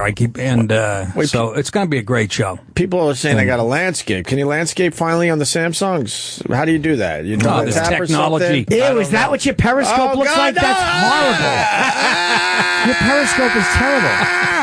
It's I like don't a want to narrow. see me. Yeah, we're gonna go back to him. That's awful. I feel like we're looking at you on Okay. an angle through a door, through a keyhole. Look at it. There you go. How's that? That's awful. Look at that. That's going to sell a lot What of is tickets. that? Exactly. It's long and thin. What is this? Wait, now peepingtom.com? What the fuck? Wait, why are you like that now? It's all thin, Opie. It's like I'm looking into a nursery. Now you're kind of like Oh, sideways. I would explain the erection. Fucking 47. That's the best I can do. How the fuck do I I'm laughing at it at 53. 53 years old. I'm laughing at a beautiful dick joke. I don't know how to landscape during a live broadcast, so I don't know what the fuck. This is why it look good on This is my why you phone. hire illegals. Yeah, exactly. Yeah. You guys want me to Periscope? My Periscopes are very, very could good. you? Oh, yeah, Jimmy should Periscope. I'm too. going to tweet that I'm Periscoping. Yeah, here comes a picture of a colon. I don't know how to do it. Wait a second. But how do I? We're all panicking. Oh, wait. Double tap. Swipe down to stop. Double Oh, my tap God. to flip camera. Wait. Swipe down to what? I'm not talking about my wife. I'm talking about my life. About my phone. Yes. Into relationships. What kind of phone is it? This is a 6 Plus. Wow, iPhone. you must have some. You make making a comfortable living. Oh, I'm making some of this. Right now, I'm rubbing my fingers together in the moolah. Huh? It's fine. No, it's not fine. Look, I'm sideways. It's again. sideways. Oh. It was just fine. Oh, I don't know what's going on. I'm going back this way. Don't make a damn bit of sense to me, Doc. If you come to see my show, you're gonna need Dramamine. Apparently, what the fuck? I'm floating sideways. They say double tap the screen and then it goes to landscape. Oh, it's I not going to don't know. landscape. It's not. Fine. It's not fine. I'm looking at it. Let me try it again. Double tap. Well, now it's fine. Jesus, I wore a 14-year-old shirt. Get that right. What do you see now? Initializing video stream. Oh, I don't know what's don't going to know. happen. All right, I'm listen. frightened. Why don't we give away some tickets to the Gramercy Theater in New York City, October 17th, to see the very funny Nick DiPaolo. Yeah, very caustic. You want to just take some random calls? You got two Oh, pairs of Jimmy, tickets? what? Thank you. Jesus Christ, Jimmy. Did you get any? Did I get any? It's like I have a piece of shit on my upper lip right now. It smells like that. Smells like the fucking West Side Highway. That's sewer treatment plant that they put right on Joe DiMaggio Highway. That was a nice tribute, huh? Oh my God! Thank you. It really is. I appreciate bad. that. Thing's hanging around. Yeah, it's a lingerer. It's walking over here. It's slapping me in the face. Yeah. Yeah, 2 pair of tickets. Well, hopefully October the 17th. phones are fucked up because not one person has called. That is bad for everybody in this whatever. room. I'm sure somebody. All will right. call. You know what though? There's a delay, so hopefully the delay kicks in. So we're gonna give away some tickets to Nick DiPaolo at the Gramercy Theater. There's going to be a pair of tickets given to the. We're going to do a little trivia. We are. Yes, we are. Well, you can't just give tickets. Make them earn tickets. Okay. They have to earn their tickets, and we will have them with. I like to play trivia games. Oh, I love this. All right, we can do that. Who blew Jimmy in 2nd grade? Who didn't? Will be a faster question. Are you ready? Jimmy's little prick was. I quite heard that popular. on the way in here. I'm listening to a best of or whatever the fuck. Almost going off the road. I didn't know you guys started at 7. That's Yeah. actually late for you guys. Yeah, 7 to 10:30. It's the new hour. Part of the new way. What's this about a new way? There's been some very large talk behind my sleeping back. Boo. All right, we're gonna take a random caller now, Nick DiPaolo, All right, for the great. tickets. All right, I don't even know who this is. Probably my agent. Hi, who's this? It's Jeff. Jeff, what's up? Jeff, Jeff good Dunham? seeing you. Yeah. I'm turning off the Periscope though, because they can't. Yeah, don't worry they can't about hear it. the I don't phones. give a rat's ass. All right, I thought I would just get you some promotion for the Gramercy Theater. Well, you did, didn't you? October 17th. Yes, get your tickets now for Nick DiPaolo, okay? And then Thursday through Saturday, Laugh Boston and Boston. If you're I'm Hillary turning this fans, shit come off. on out. All right, let's go to the phones. What's your Good name, buddy? evening.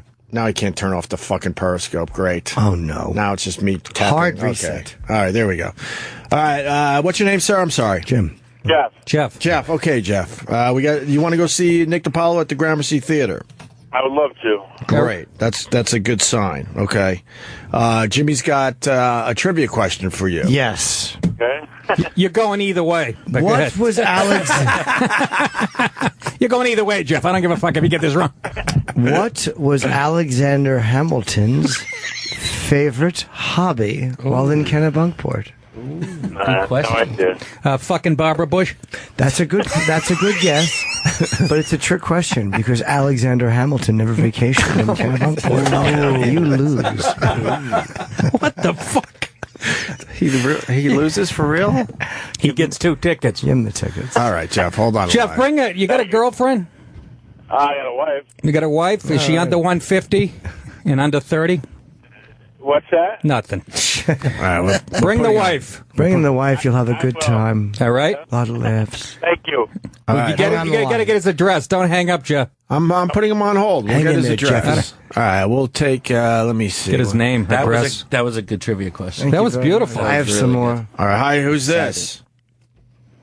Hello.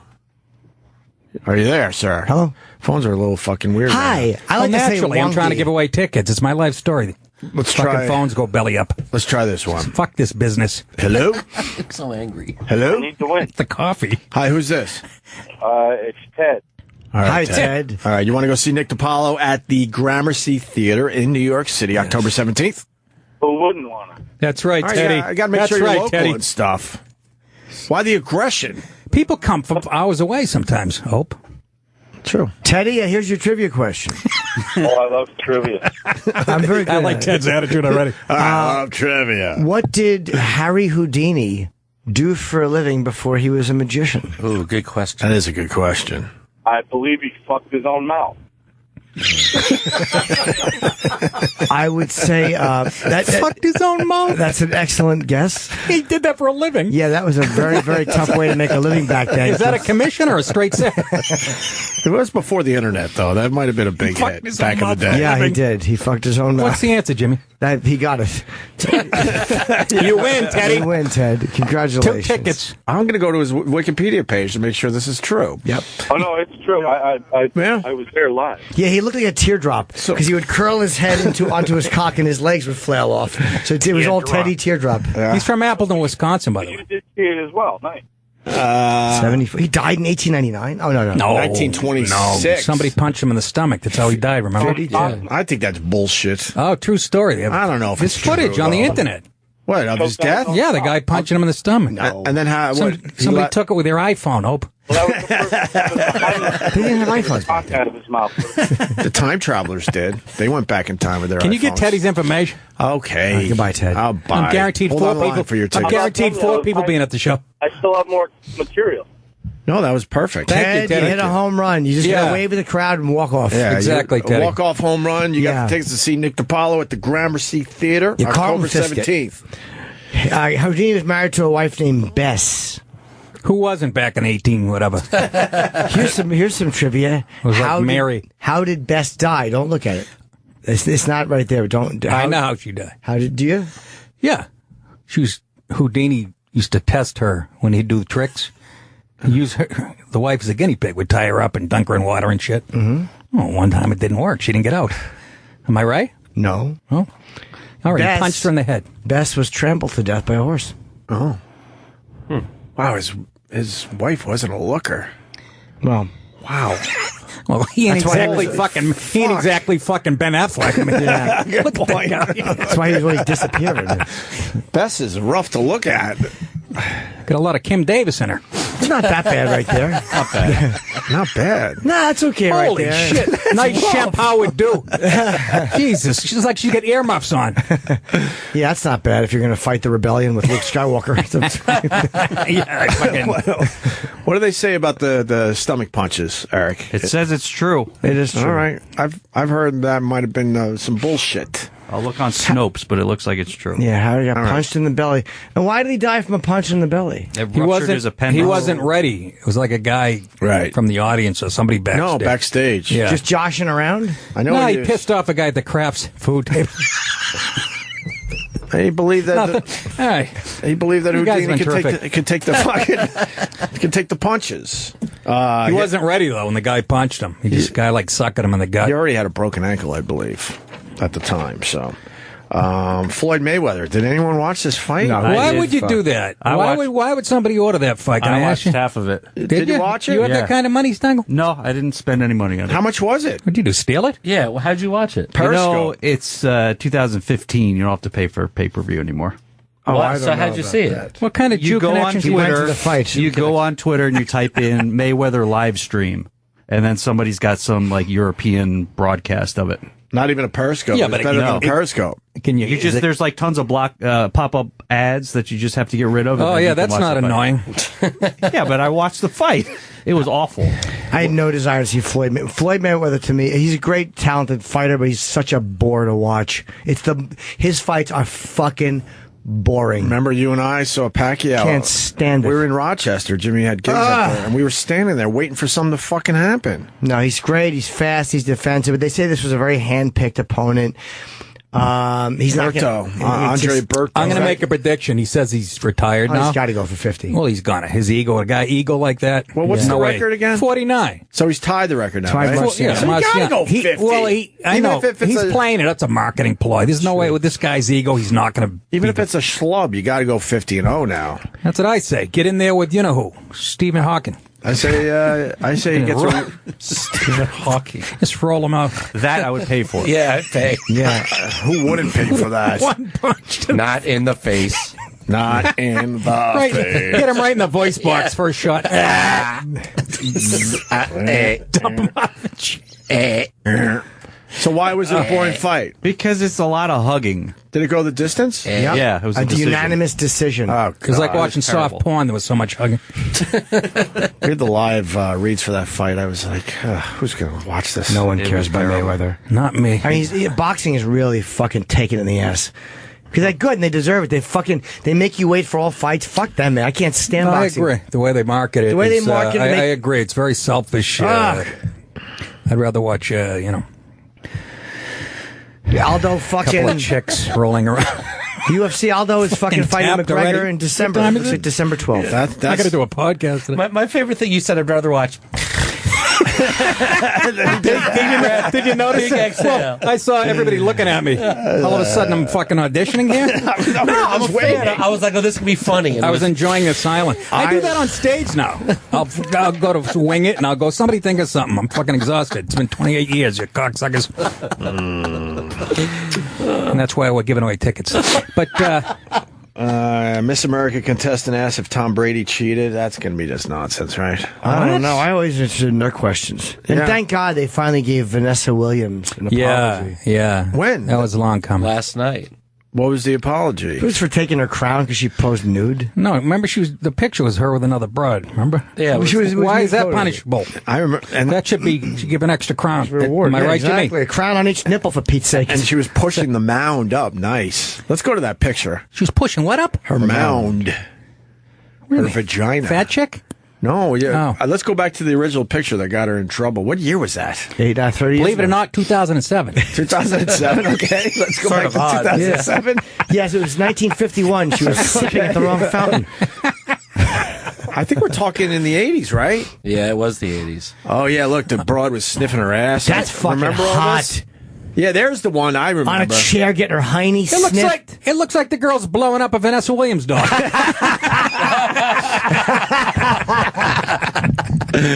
Holy shit! I should have remembered that. Wow, I don't remember that picture. I don't Did that either. make the magazine, or is that one that they decided? That's what I mean by the mound. Let me see being the pushed vagina from forward. the back. Is that her? Look at her being pushed forward. Yeah. Let me see the other one. Let's see her Westchester pussy. chick, you know. She lives has a up in nice Westchester badge. That's a near me. hairy pussy, though. Looks like an army soldier in Yeah. there, doesn't it? What the fuck? Yeah, go to that one. That was the one most whacked These off are to. awesome. Yeah, she was. Wow. She was. Wow. Okay. Look at those fucking cheeks on her. And who's the broad? Who nobody? Does she have a name? The Yeah, girl who's the other one? that made her Vanessa famous? Yeah, who is the broad? Whatever happened to her? That would It's be a good Bonnie story. Hunt. The one. I don't even know what the fuck. The one going down on her vagina. Wow. She's a beautiful big pussy, Wow. but I don't like the hair. Too much hair. No, it looks like a. It was Penthouse, right? I think it was Penthouse. Penthouse did it. I thought it was highlights. that definitely wasn't Yes, Playboy. look at Goofus shitting on her chest while Gallant gets Find a, Waldo in her dirty ass. while Gallant gets a rag So what do you mean they gave her an apology last night? for taking her the crown for something she had done in her past. She didn't do that when she was Miss America. She had done it in her past. Oh, that's why they were apologizing? I thought it was Yes. slavery. No, yeah, she hadn't. No.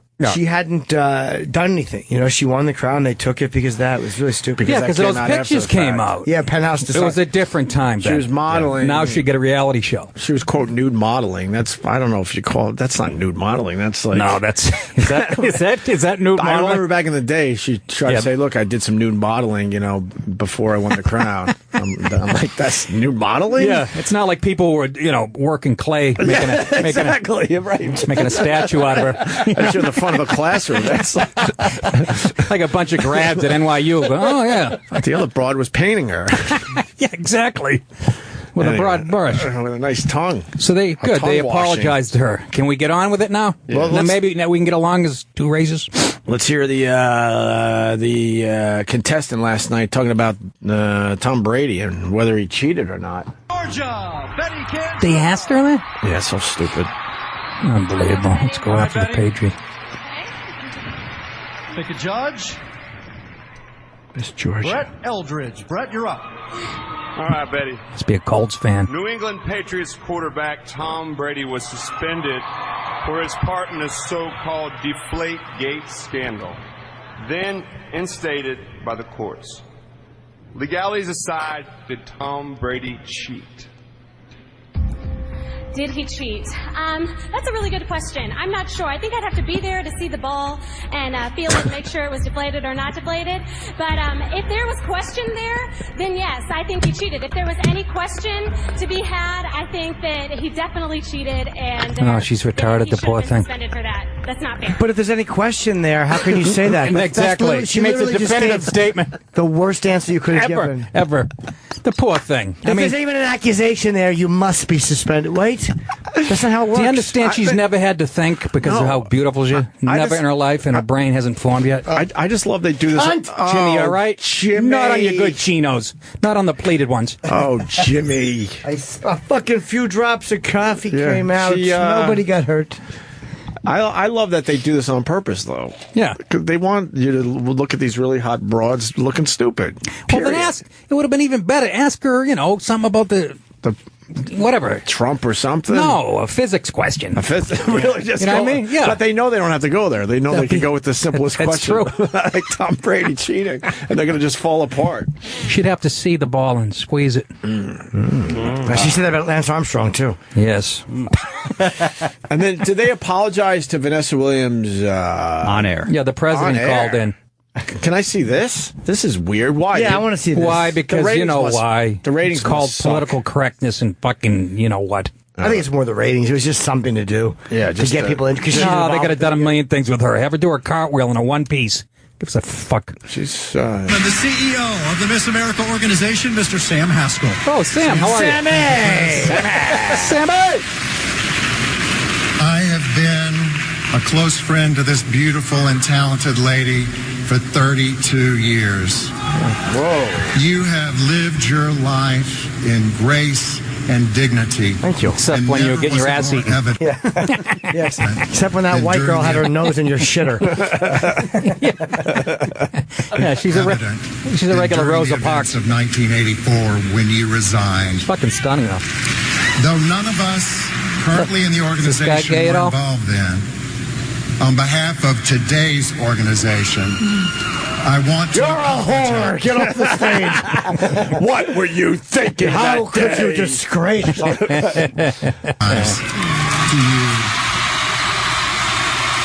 And to your mother. And Miss to your Helen mother. Williams. I want to apologize. Listen to for this anything fucking that politically was said correct or bullshit. done that made you feel any less the Miss America you are and the Miss America you always You're a Miss America fella. It sounds like it should be. Oh, please. Oh, You shitting me? oh. Guy's got a pair of pumps on right now. I think this is important business. Thank you so much. And Sam, so unexpected, but so beautiful. So unexpected, really? Yeah. Did the best that I could as my reign as Miss America in 1983 to 84. Then she burps. He's like, what was that? On behalf of my family, my mother in particular. Why the mother Brian so Edwards, much? who orchestrated Because this. she'll be dead soon. But why is the why is the mommy? She's in her late hundreds. Look at the poor prick. You're kind of right, though. But why are they apologizing to the mother? She's not pleasant looking. No. I'll say that. Looks like Yogi Berra, for Christ's sake. Goodness entire gracious. thing to bring me back, and your leadership, your integrity, Very true. and you bring And your this $3 passion back tux. to Yeah, what it prick. ought to be. Good I love point. you. Oh, I that's love good. you. That's always nice. She looked like she had some integrity in those photos, huh? Sure Those did. black and white photos. She wow. As Uncle Junior said, she was as game as they come. Yes. But why would she even go there? Like, nobody remembers this anymore. Why? That's how bad she wants to be famous again. Well, she probably knew that they were going You know to what I mean? apologize. No, I know she knew she was. Of that they course. were. She said, this is so unexpected, really? I know, but why she's- is your mom in the audience? But she spent all this time, changing her image. She has a full acting career. Anybody watching now does not remember. Now they're going to Google her. Now she's got a whole Yeah. new generation of fans. Ones that eat pussy. her mound. I guess. She's pretty hot still. How did Mound She's come very about? hot. That's one I never. I think I went high school. I think we used to call it mounds in high mound? school. A mound? A mound. Oh, no, we called it an almond joy. You go ahead, candy bar terminology. We used to go with headless buffalo. Remember that one? She was from our I've town. never heard that before, but that works. Headless buffalo? You never heard of that? No. I like it. She grew up in our town. What? And, Where? In Up in West- Chappaqua. Did you get to see her snatch growing up? She was older than me. Actually, Tony Burton, your agent, or one of your people, Yeah. her brother, Chris Williams, Don't say they dated. No, same year and everything. But I'll go Chris snip her Williams fingers. is an actor. He played Crazy Eyes Killer in Curb Your Enthusiasm. He's a Remember? really funny guy. He's a really funny actor. Yeah. Who is? Chris Williams, her brother. Oh. He's I didn't know they were siblings. yeah, All right. he's really good. Brian Williams, too? Maybe I'm looking into it. Whatever He happened? claims it. Where is Brian He Williams? claims it because he lies. Get it? Yeah. Because he lies. 'Cause he lies. I know. He lies a lot, that Yeah. Brian Williams. And they have the same last Get name, it? so who knows? Where is Brian Williams these days? He's on the internet. MSNBC. MS, yeah. Wasting Announced away. I her haven't return seen date. him over there. Well, he covered the hot dog eating contest on 4th of July. When is he on MSNBC? They moved him. They there. moved him. He's not on yet, though. No, they moved him. He'll be Oh, back. I know they NBC. moved him over it's there, a but- network of fucking liars. He'll be back in The his 22nd, he's back on. Oh, okay. sucker of Satan's cocks over there. He's going to bring some ratings to that MSNBC because everyone's going to Maybe. want to look at the liar. Yeah, I don't know if anybody cares about it. Everybody wants to look at the liar. I hear they're not happy. Go to with the it, White though. House for that. Huh? They don't MSNBC? like it. No, of course. They don't like it. Yeah, but they need help over Yeah, they don't want him over there. No, they don't. They're No, they're like, we're doing our own thing. We have our own. Exactly. We're already lying on our own. Yeah. I want to know who the pussy licker was. Jim Norton. And where's she today? That's what I'm saying. I really want to She know. made, I don't know why. She made but this broad famous. She was the one licking out. She's doing search commercials. That's hilarious.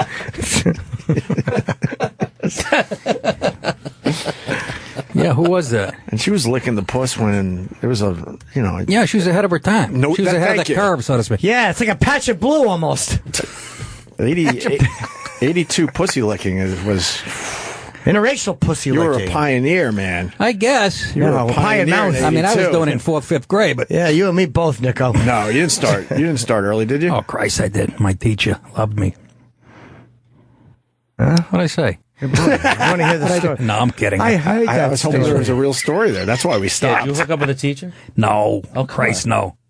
So what about Not that you know. who was the lady? I'm looking. I can't. How about you just Let's Google? Google that. I There was am. only a way we could find out. Ask Siri. Does anyone know of any kids turns that, out it's that Susan hooked up Day. with a teacher? I do. You do? Yeah, a guy I went to high school with. Really? A guy named Jody. Well, I don't know Hooked if you up wanna with say a his name. female? Don't say his I know. last name. I've asked. I was in a band with a guy named Jody, but then he got married and that ruined the band. I was in a sitcom with a guy named Jody. Which one is that? Family Affair. Help me out with that one. That was Jody got married. Summer of 69. Oh, fuck! I should know that. Summer of 69. Wow, that's quick, dude. You guys lost me on that one. That was That's good. fucking scary that you pulled that one out. I know it's irrelevant. I can pull out irrelevant things that will never help me. Holy shit! I bow to that I one saved him for today. the stage. Yeah. What's the I story? got it. What's the story with Jody? Senior year of high school. Hold on. Fuck All right, that. you Oh, do I this. know Jody. We got the other woman. Bob Seger wrote a song about this. That's right. He was the pig in Amityville Horror. Other woman in Williams' photos named Denver. Read this, Eric. Yes, this It's is Susan Day, isn't it? Yes. the attorney for a woman who Partridge. reportedly posed nude in photos with former Miss America Vanessa Williams would not comment Sunday on the allegation, but said she would make a statement today. The Reporter Dispatch, a White Plains New York newspaper identified the woman as Amy Gear Wessel of Boulder, Colorado. Ooh, Amy Gear. Amy from Boulder. Amy's a good egg. Let's see what happened to her. Oh, yeah. I know. Where's that bitch? Where's that bitch? Oh, she was one of the 9/11 hijackers. Amy I know she had Gear her- Wessel. She had her tongue removed in 1988. Hold on. 89. She's kind of. That's Amy Winehouse. You have to put him in quotes. Yeah, she did. Amy Wessel, for fucking Pete's Oh. sake. From Boulder. Nice effort, Amy. Yeah, Boulder. That can't be the same Amy. Did anybody interview her? Ask how it tastes? Well, the reporter Dispatch apparently did in Westchester. No, really. There's a dead end on this Amy. I don't know what happened. Maybe she I'm got gonna keep married. digging. She probably got married. All right, Check we're her out gonna on Facebook. Anyway, let's hear the Jody story. Look at see right there under about it says on Facebook, licked Miss America's cunt in a magazine. It says that. Oh God! So senior year of high school. Yeah. On a Saturday morning, I was watching TV, and my friend Jody called me, and he said, "Dude, I told my mom I slept at your place last night. If she calls, I'm still asleep." And I said, "Okay." I said, "Where are you?" He said, "I'm at Miss So and So's house. She was one of the teachers." And I'm like, what? He's like, yeah, we were fucking all night long last night. And I'm like, So he probably lied to you. No, it was. I like that you remember where you were and you got the call like it was a Kennedy assassination. No, but while I'm sitting there watching Saturday morning cartoons, he's having sex with a teacher. Was she good looking, this broad? What? Was the teacher good looking? Yeah, she was like a young, like she's just starting. So teaching. she wasn't much older than you guys. No, it was like. Can we early Google her 23, off air? 24, right? Yeah, like right Turns me around there. on. So he had sex with a teacher. Well, he says, and he's probably busy. He's probably doing something else. Exactly. It's probably sucking dick in the honeycomb hideout. That's what he was doing. Did she suck his pud? They did that. And then he's like, everything. And then he's like, "Oh, she's coming. I gotta go." And he hung up. And it was You bought that? absolutely I bought that. You bought that story. I didn't. Absolutely I bought it. really. Yeah. What did she teach? Other than fucking Birds and taint the licking. bees. She I can't remember what she was a teacher of. It was like Taint lickology. But yeah, he banged a teacher. Good for him. Yeah, he was a hero for that. Yeah. Wow, look at It that. looks like she's blowing up a Vanessa Williams doll. That's That's the funny. funniest thing of the day. Yeah, too bad it's a visual and we're doing radio. Well, she's eating ass. Everyone knows what that looks like. It's pleasurable. She's one's kneeling on a Should have stool said that. Help me out, Jim. with her head forward, and the other one's behind her with her fucking nose right in her shitter. And she's basically in baby pose on a stool. Yeah, exactly. She's dropping a gasser. The other girl's catching it in her mouth. That's my fantasy. That's a very specific Yes, fantasy. that was actually the audition for Human Centipede. All right, then. So Vanessa Williams gets her apology. Yeah. And Mayweather fought, and no one gave a shit. No one cared. It really is just totally uninteresting to me. We did the football. Yep. All right. We should take a break. We're going to have a performance today there, Jim Norton. Yes, Please I'm tell me doing it's a it. strip or something. No, we got a guy. God damn it. Did you see that movie Once? Yeah. What? This guy won an Academy Award for his music. He's in the frames. How come every time I listen, you guys, Glen there's Hansard. a girl in here peeing into a McDonald's We don't cup? have that many girls. We in haven't here, had unfortunately. many No? girls lately. No, it must be a different show. Glen Hansard is coming in to perform a couple songs for us Oh, at 10 o'clock. all right. No? What do you mean? No, it's a movie Once? Yeah. Did you see the movie Once? was If you're talking about the remake of The Longest Yard, yeah, Once was a... It's a rom-com. That's why I don't think you would have seen the movie Once. No, anything has the word com in it. He fell in love with his broad. They write some songs, and they became a huge hit together. This is based on Fogelberg's life story. And then what happened? They break up, and now they still have to sing these damn love songs to each other. It sounds like the Sid Vicious story. They were a huge hit. That's how the story goes, right? Sid Blumenthal's there. Something like that. And then they were on Broadway. Guy's Music obviously was on talented. Broadway. He's actually very talented. Yes. He'll. No, I know. He's very talented. I understand. Very talented person. Yeah, exactly. Just leave it alone now. He'll do a couple songs for Be us. kissing Dan Fogelberg's mouth. I understand. Wow. He does these impressions. He does these impersonations. You'd think it was the real people. No, I heard. How good was that chick? Just that line there. Amazing. I dated 11 of those girls. It sounded like the real. Shut up. Why don't we take a break? Jimmy's got some gigs. He's got Caroline's this weekend. This week. I have to plug... Have they washed the rug in the green room yet? I hope so. Because I like to eat off it. I couldn't think of anything funny to say. I really threw you an outside pitch. What's wrong with the rug? That was horrible. It's really bad, huh? Yeah. I love that stage. That is my favorite stage in the whole city. Caroline's? Yeah, like on a Wednesday night with like a small crowd. Yeah, 30 people. You could stay up there forever. It's just... The Sunday shows used to be my favorite. Yeah. You'd have it half full. There might be 140 people perfect. there. Great. Don't they feel too close to the stage? They're all around. A little bit. That's my only thing. I need a little space because I get distracted very easy. Yeah.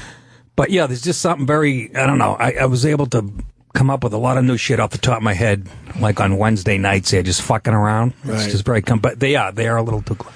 All right. So I'm doing one of the things too is I have an email address to give out. One of the segments we're going to try tomorrow. I'm doing this. I'm shooting the 2 episodes of this pilot for IFC. Tomorrow's the day. Tomorrow we shoot. If Bailey J is my co-host again, and so we're doing this thing. We may do some audience interaction. I'd be a good co-host. She's delightful. No, I'd be a good co-host. Oh, I know, Maybe but she's delightful. You'd be a great one, but she's delightful.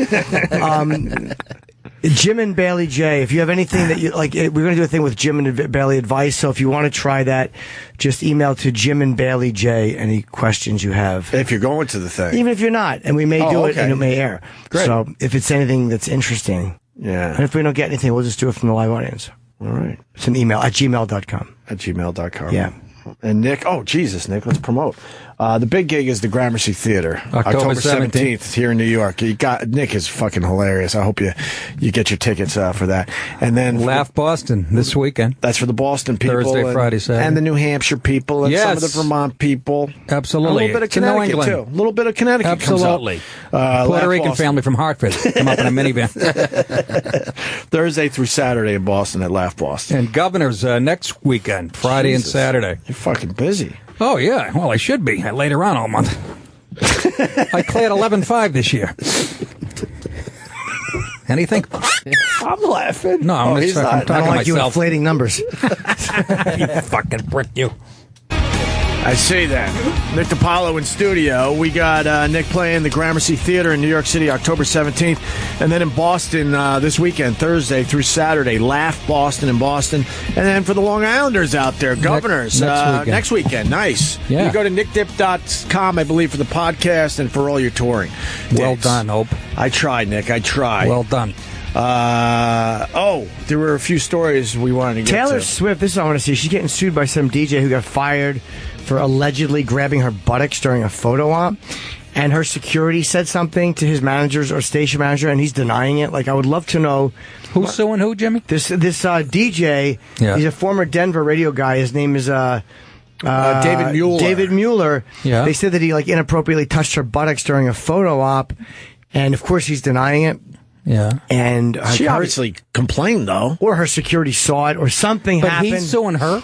Because he got fired. Maybe he's saying that she lied about it. Her people sent his employer like evidence. Right, and then they decided. I'm guessing if it's video, probably, or maybe he touched her too close to her. I don't know. I have no. Maybe she's tall. Well, all I know is that guy's got good taste, huh, fellas? Beats getting fired for being tardy. Wouldn't kick her out of bed for purging cookies, huh? Yeah, sure wouldn't. Sorry, he probably grabbed her ass, right? I don't think he grabbed it. No, he probably bumped Probably it. I doubt bumped he against grabbed it. I doubt he Dumped against it. Bumped against I it. thought he said dumped. You know, No, I doubt he grabbed bumped. Dumped against it.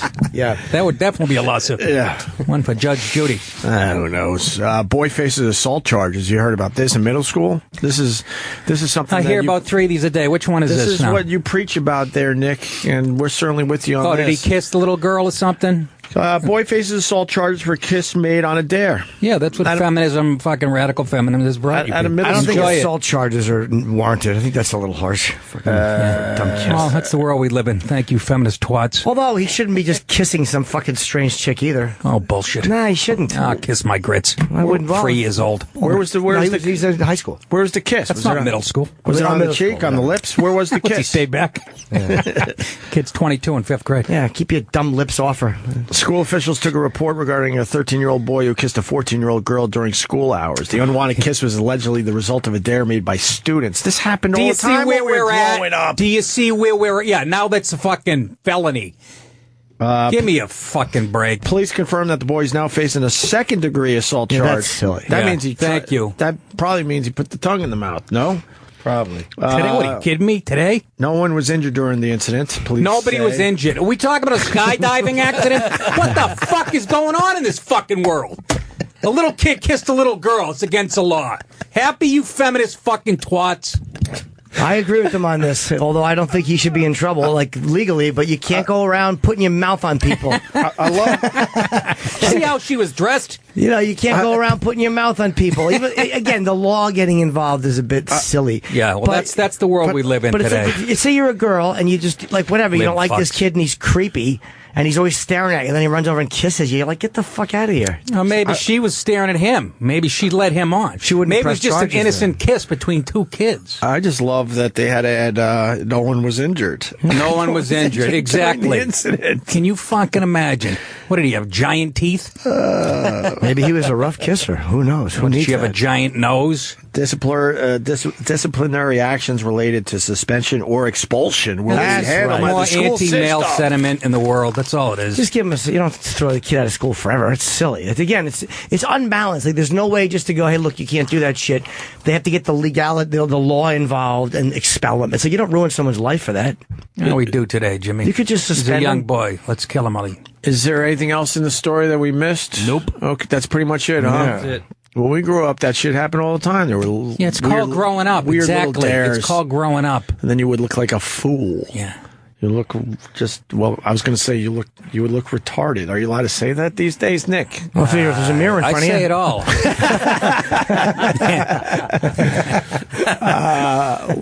Yeah, you do. Keep saying it. I'm keeping it alive. Woman caught having an affair in a public parking lot. This story is wonderful. And we have the news story, right? Make it. Is that the guy with the Superman outfit? Yes. Yes. This is a great story. Let's just go to the tape. Todd, thanks so much. Got to give you a heads up here. If you have little ones in the room Oh, with I you, do. now Thank is the you. best time Thank to tell you. them to step away. Little ones, what am I watching TV with midgets? Get out of here! Okay, tonight we are learning more about two people who had sex in the middle of a Norfolk parking lot. It terrible. happened during the day and landed one of them in jail. As the couple told News Channel 3's Gabriella DeLuca, they were I like her, fueled Gabby. by alcohol and spontaneity. Gabriella joins us Like every sexual encounter. What the fuck is the point here? live near He dramatically Janet says Shopping that, too. Center with the interview new at 4. Gabriella? Gabriella gets...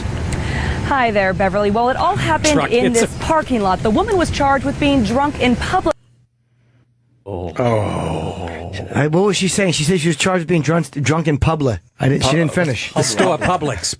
P-U-L-I-X. Yeah. This happened in Texas. For $11 shoes. Oh no, it's not working. Oh my God. That's right. Let's fill in the end of the story. No, it Oh must, my it must God. Yes, Mr. Cheswick. I don't want your internet connection. We might have it again. Well, it all happened in this parking lot. The woman was charged with being drunk in public. I asked her today, why the middle of the Can't be parking drunk lot? in Why the public? middle of the day? She told me she was in the mood. Because I was in the mood. Ah, there you go. How's your meth I mean, problem? that's basically what happened. What got you in the mood? Alcohol. From tipsy to... Oh, I'm thinking they're in a car. Oh, they're laying in the street. Oh my Like God. a couple of German shepherds. Just laying in the parking lot. Look That's at a little this. much. Kimberly Jackson is blaming alcohol for this. It landed her in jail, charged with drunk in The public. guy was laying on his back and she's straddling it in Yes. the middle of the parking And not lot. even a parking lot with a bunch of cars. No. Yeah. It's like a parking lot like at one of my shows. And the biggest crime, they're taking up 2 spots. Yeah, exactly. That was a handicapped spot they're fucking in. There's a couple of cripples who want to fuck there. The alcohol made me think that said I wouldn't. I love this girl. I'm not into, She's brain dead. you know, erotic public sex or anything like that. Good girl. You are, sweetheart. But that's what you did yesterday, though. I know. I know. That was all the alcohol. Police say her boyfriend was unconscious, but he says he was just passed out from drinking. I'm sitting here trying to clear her name, letting her know I can sit there with her. But why in the middle of the day, in the middle of a parking lot? But everyone wants to be spontaneous. Not being disrespectful to you, have you ever been spontaneous? Not that spontaneous. Okay, but you see my point. No, I Is don't, something like this Superman. going to happen again? No. Which is. I don't know. He said that like Keith Robinson. Yeah. Didn't he? Yes. I don't know. By the way, I don't know. If you don't recognize that guy, he was he was on What's Happening. He got them to record a Doobie Brothers concert, and he's like, "I'm going to jail for a fat kid eating popcorn." So he passed out. How well does your dick work when you're asleep in a parking lot and it gets hard? I know. I lose my erection if my cell phone light goes off. Jesus, this guy's a fuck. That's a man. He's a true superhero. He's wearing the Superman shirt. See, and I'm going to see how she wraps this You're going to up. see more of this shit because they're famous now for their 10 minutes. That's Right. all this is about. Yeah, let's go You know? back to the tape. Well, police say she could be facing more charges, but her boyfriend says he doesn't plan to file any because he gave consent. Live in Norfolk, That's the Gabriella issue? DeLuca, News Channel 3. That's the issue. Well, they look at like, did he give consent? Because it's the same thing if you fuck someone when they're sleeping. But he's like, yeah, it's fine. Yeah.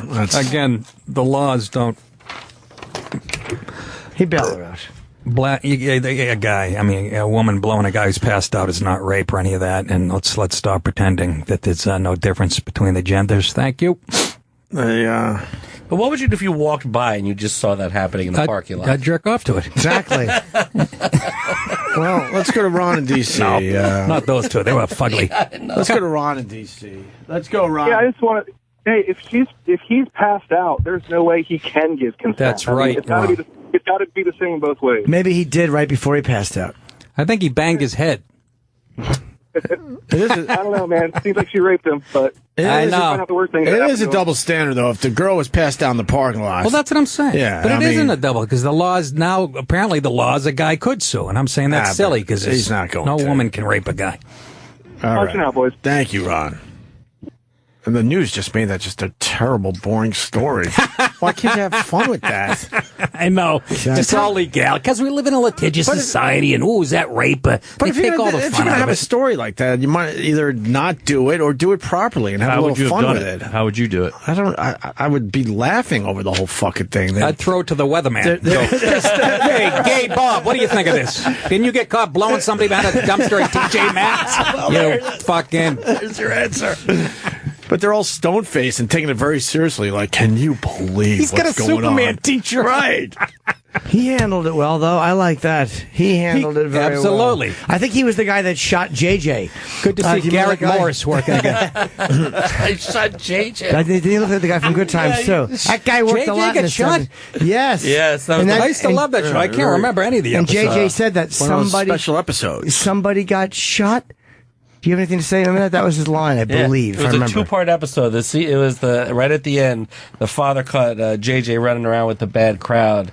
Didn't you love John Amos? I loved He was in here. I loved it. He was What? Yeah, we had him in. I would love to was meet that He guy. was doing a play next to the cellar. And I text with him sometimes. He was doing a play next to Do you really?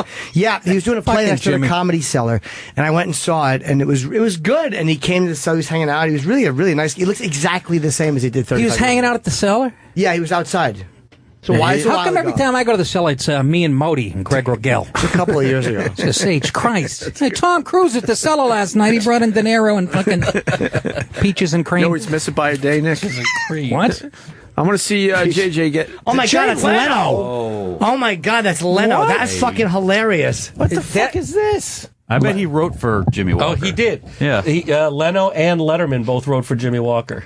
Holy shit. Leno pops What's up. the difference between VD and your coal? Very little. James Evans Jr.? Yeah, right here. Just step in here, please. Yeah. Step right in, please. He's walking in. Mr. Evans, I want to thank you for coming in. Huh? Oh, you'd be surprised how few people who suspect they have VD will even seek treatment. And VD is the biggest problem with kids around your age. That's a good point. I thought it was an older person's disease. Oh, no, not at all. The next biggest group to get it are kids younger than you. Matter of fact, it's so out of control now that 1 out of 5 high school students will get VD before they graduate. Absolutely. Looks like he was the guy from the Gramercy Rips, from the Warriors. Can you dig it? Cyrus is JJ's doctor. Cyrus. He's got amazing pulls today. Yeah. God damn it. Is this? Did he get shot in this? No, this is JJ's dick got shot by a bad vagina. All right, wounded.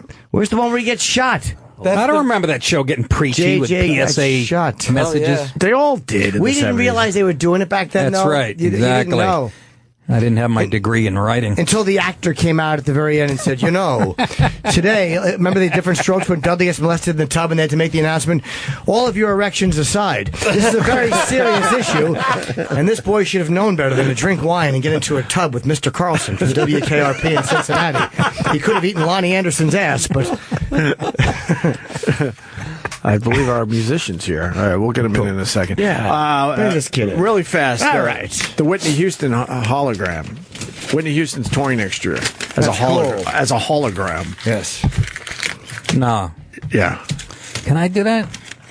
Can I stay home and have a hologram show up at Governor's? They did it with Michael Jackson, right? Wasn't it on an award show? Yeah, but somebody or something? stabbed the hologram. Whitney Houston will return to the stage as a hologram next year. The project is Cosby being ought to do organized that. by Hologram USA in conjunction with Pat Houston, the singer's sister and president of her estate. Wow, that's got. That's kind of creepy. You know what? It's going to sell a ton of tickets, and the money's going to go to who? Her sister, obviously. Should we get Glenn in here? Sure, bring him in. Let's get Glenn in here to perform. Nick DiPaolo just killing it today. Don't forget the Gramercy Theater in New York City, October 17th, and then Laugh Boston in Boston this weekend, Thursday through Saturday. And Jimmy's at Caroline's this weekend. And then I got into the weekend after. I'm in Michigan, and what the fuck? I'm doing a gig. It's a rock club in Minneapolis. 1 minute. He's still warming up at the green room. Okay. Oh, all right. So why don't we take a very quick break, and then when we get what's this? Latest Opie Somebody just shot? Latest Opie and Jimmy podcast. Artie Lang. Oh, nice. And Bruce Dickinson. That's nice. They go to iTunes, or they go to our Facebook page, or they go to our Twitter for the link, right? Yep. That's a good one there, Eric. Artie Lang killed it last time he was on, and certainly Bruce Dickinson was great. Yeah, subscribe to the Opie and Jimmy podcast. Also, you can subscribe to the Opie Radio doc series as well. Good for you for doing that. By the way, something we said made it to CNN. Yeah. And why did they have to take Ant's face and put Trump over it? Like, why couldn't they That wasn't CNN. That was who was that? A fan made the video. Oh, and they did a grabbed it. Photoshop. Okay. And CNN just played it right off of I YouTube. see. Okay. Yeah, they played that right off YouTube. Yeah. It was, what was the, it was about the REM music, right? Well, Yeah. I think so, yeah. What do you think about that when bands get pissed off when a politician uses their music? REM got really pissed because Nick DiPaolo, Donald Trump I think used... Michael Stipe's a douche. Yeah, Donald Trump used That's State what of the I World. think. Good. Keep using it. It pisses off him. You don't like Michael Stipe? He's a douche. Have you met him? Nope. Is that how it works now? I gotta meet somebody? No, fucking no, another you don't. douche? Sometimes you just know, Nick. Fucking. As soon as you see someone, sometimes you just know. I'm with you. You don't need to even have a conversation with the person. Oh, I don't know. I think that's narrowness of mind. Yeah, But I these call are- it prejudging, and I love it. But these artists don't care if some right-wing person buys their music, right? Of course not. They don't give a Fuck him. fuck. But if it's a politician Yeah. that's a little, He's trying to change leans the world with his differently, music. Fuck off. then they get all fucking pissed off. That's a guitar. You want to take one quick break? All right, we're going to do a very quick break, and then we're going to get some live music for the people out there. Yeah. Glen Hansard from The Frames, and from that whole Once movie and all that, and other things. So stay there. This is Opie Radio, Sirius 206, XM 103. The show is back.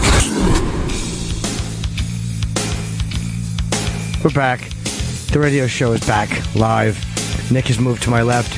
Glen Hansard has just walked in. He's sitting to my right. You have two instruments. That's obviously a guitar. What is that? Just can't decide what I'm going to play, but that's a mandolin. Oh, okay. Yeah. If you play one, can you kind of almost play the other? I'll play the other, I promise. No. I don't mean that. I mean, does playing one just make you automatically good at the other?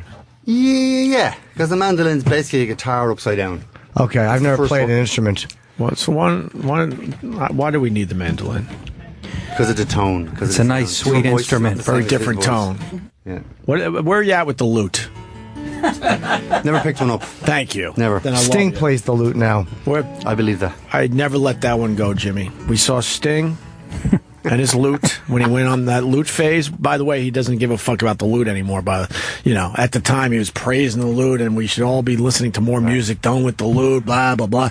Jimmy and I went and saw him, and here's your first mistake. He finally played a police song at the end of the damn thing after sitting through about 40 minutes of lute songs. Yeah. The advantage was we fell in love, so that was kind of the nice part. What we did? You did. You're from Ireland, right? I am. Are you I like Ronnie Drew. I love Ronnie. Did you ever work with him? I did. What was he like? Well, I drank with him. Did you really? Yeah. He seemed like a guy who drank a lot. I don't know who Ronnie One Drew of the is. Dubliners. Oh, okay. You've turned me on to some of that music. I really enjoyed him. I don't think a lot of people, I don't hear him spoken about that much, but I forget how I even landed on him. I think I went from Eric Bogle to him. I like these, I guess they're famous in Ireland, right? Well, the English have the Royals and we have the Dubliners. So he was a hard drinker? He was, he had his moments. He had times when he was off it too. And when he was off it, that meant he was just drinking a little bit. Shane McGowan cleaned up at all? No. Okay. Yeah, he's a mess. There's a documentary on him too where he's just in a drunken stupor just singing in a bar. Nice. And they're like, shh, he's singing, and he's just, I don't know, do you know the song he was singing in that documentary? No. All right, cool. I'll shut up now. He can play. I kind of want to know now, Jimmy. I'm going to look it up on YouTube. I don't know. It was something online. I just became fascinated with Shane McGowan. Yeah, he's amazing. He's a lot more acute a lot more with it than he pretends. Oh, I'm sure he is, yeah. You were able to drop out of school at 13 for real? No. Oh. Your parents let you drop out of school at 13? Yeah, they were kind of busy being themselves. What were they doing? Nice way of putting it. Were they hippies or alcoholics? Irish poetry right there. Both? Yeah, okay. yeah. So they didn't give a crap what you did? It wasn't that they didn't give a crap. They were just busy. But 13, like, that's all right, I'd understand. you go do your 16, 17, 13 is Well, I mean, 7th grade, school right? I went to had 45 people in the class, and all my family dropped out before 13. So, okay. I would have been sort of. They would have been proud of me. Right. You didn't have to deal with high school or anything. Nothing. Didn't have to do it. Oh, you rule. No. What did you do? Damn it! I played music on the street, and I hung out with different people and people who weren't from my neighborhood, and got a bit of perspective on the world, and moved out. How long before you made money doing it? I made money straight away. Oh, okay. Not a lot, but on the street? Yeah. It's a real artist. Yeah. That's a real artist. And then would you go home and give your parents the money? No, it wasn't that much. I would make my dinner money out of it. I'd make, cups of tea. So it was never money enough to pay my way in the house, if you like. I was still living on the good graces of my folks. So were they not feeding you? They weren't, no. I wasn't there. I slept there. That was it. It was bad? It was great. Oh, you like it? That sounds like a great life. Do whatever the hell you want at 13. I would have been scared. I had a curfew of 9:30. I was a bit sheltered as a boy. At 9:30, Jim, my friends would laugh at me. At 13? Yes. It's terrible. No, if I didn't show up for a week, my mother would be like, how's it going? Where were you? Yeah, I'd be sleeping out in cars and out with friends and getting drunk and sleeping in sheds, and it was it wasn't a problem. Wow. Okay. Yeah. Are you all right? Are you happy? Yeah, I'm grand. Okay. When did you make it? When did you realize, okay, this is all going to, turn into something for me? Oh, I mean, still figuring that one out. Oh, come on. You won an Oscar, didn't you? Yeah. Doing pretty well. Were you there to accept it, or did you not go to the ceremony? I was there to accept it. Yeah, fucking right. I was there to accept it. Yeah, it was a great experience, a wonderful experience, and kind of tricky afterwards. Like there's definitely a moment where you go from being the guy who's trying, fighting, looking for it, doing everything you can, and then suddenly you're the guy who's kind of done it, and it's next in a way, and then you have to kind of deal with the fact that the clothes, the suit you've been wearing for the last 20 years, it suddenly doesn't fit you. you know. So it's kind of a weird one, but really interesting. It's been a really interesting period of acceptance and figuring it out, just figuring it out as you go along. Yeah, and where is that Oscar now? My mother has it. Really? She has that. Yeah, she was definitely very happy with that. She took that. Yeah, she took that. And no, she's great. She's great, but she's her kind of her value system would be kind of slightly different to mine. Right. And the ones I wasn't doing anything until I was on television in America. That was, you know, or there was like that thing of like, oh, so you know, you're on Top of the Pops, or you're on, and so the Oscars was something she could really relate to. Right. You know. And then she realized, I brought her with me. Holy crap, you made it. You brought your mom? Brought my mom with me. She told a really interesting story. She met Ringo. Because we were brought to all these parties the week leading up to the wars, and she met Ringo, and I heard her tell this amazing story where she said to Ringo, now, do you remember back in 1963, I climbed into the dressing room, her and three of her mates climbed into the dressing room of the Beatles in Dublin when they were playing the Adelphi cinema, and they knew the back way in because they used to break into the cinema all the time.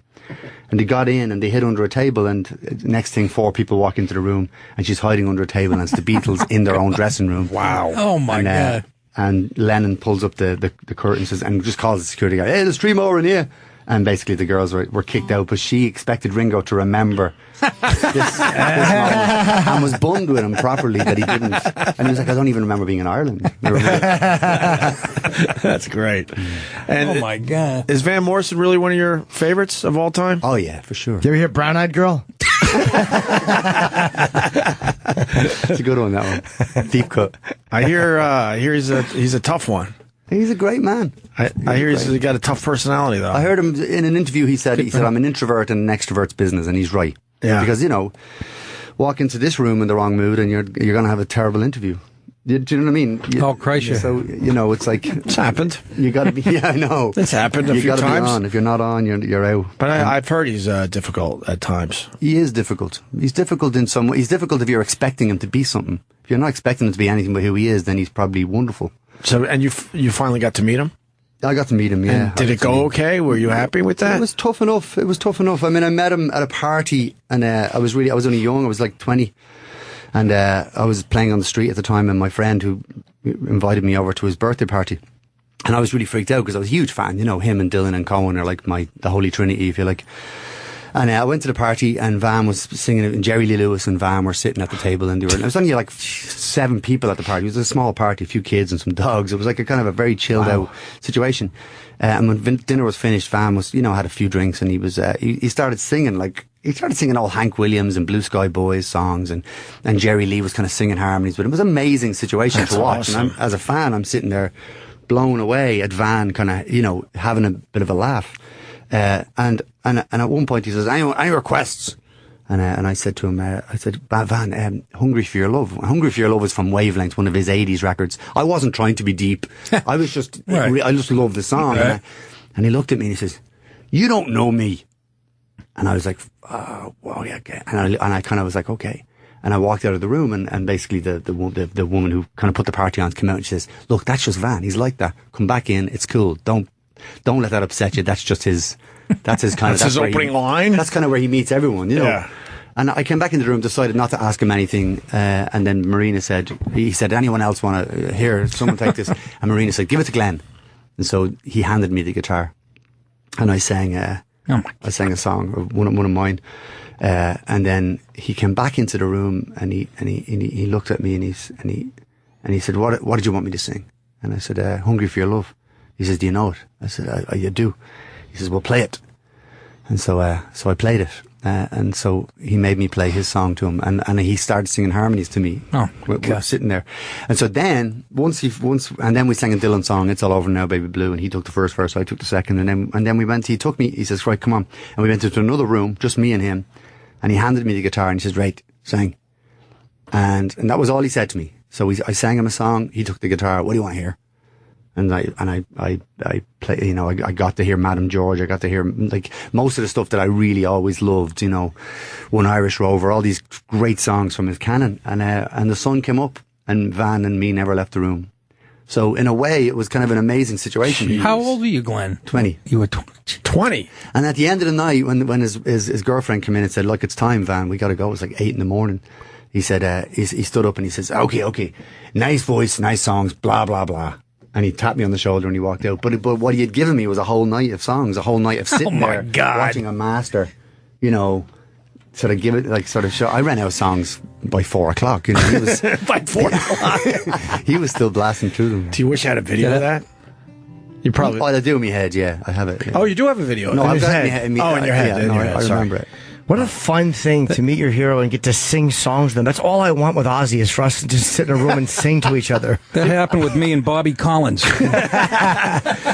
But you got a relationship with your hero. No, but yeah, I'm just that's Jimmy. What are you whining about? Jimmy grew up a huge Sabbath fan and Ozzy fan, and they certainly have a relationship now. But I just like the idea of actually being in the same business. Like, it's cool that Van respected his performing ability and his singing, obviously. Right. That he wanted to hear him sing. I think Van to sort of not get too deep into it, but I think Van relates more on the level of let's play music, let's not talk. There was no talking.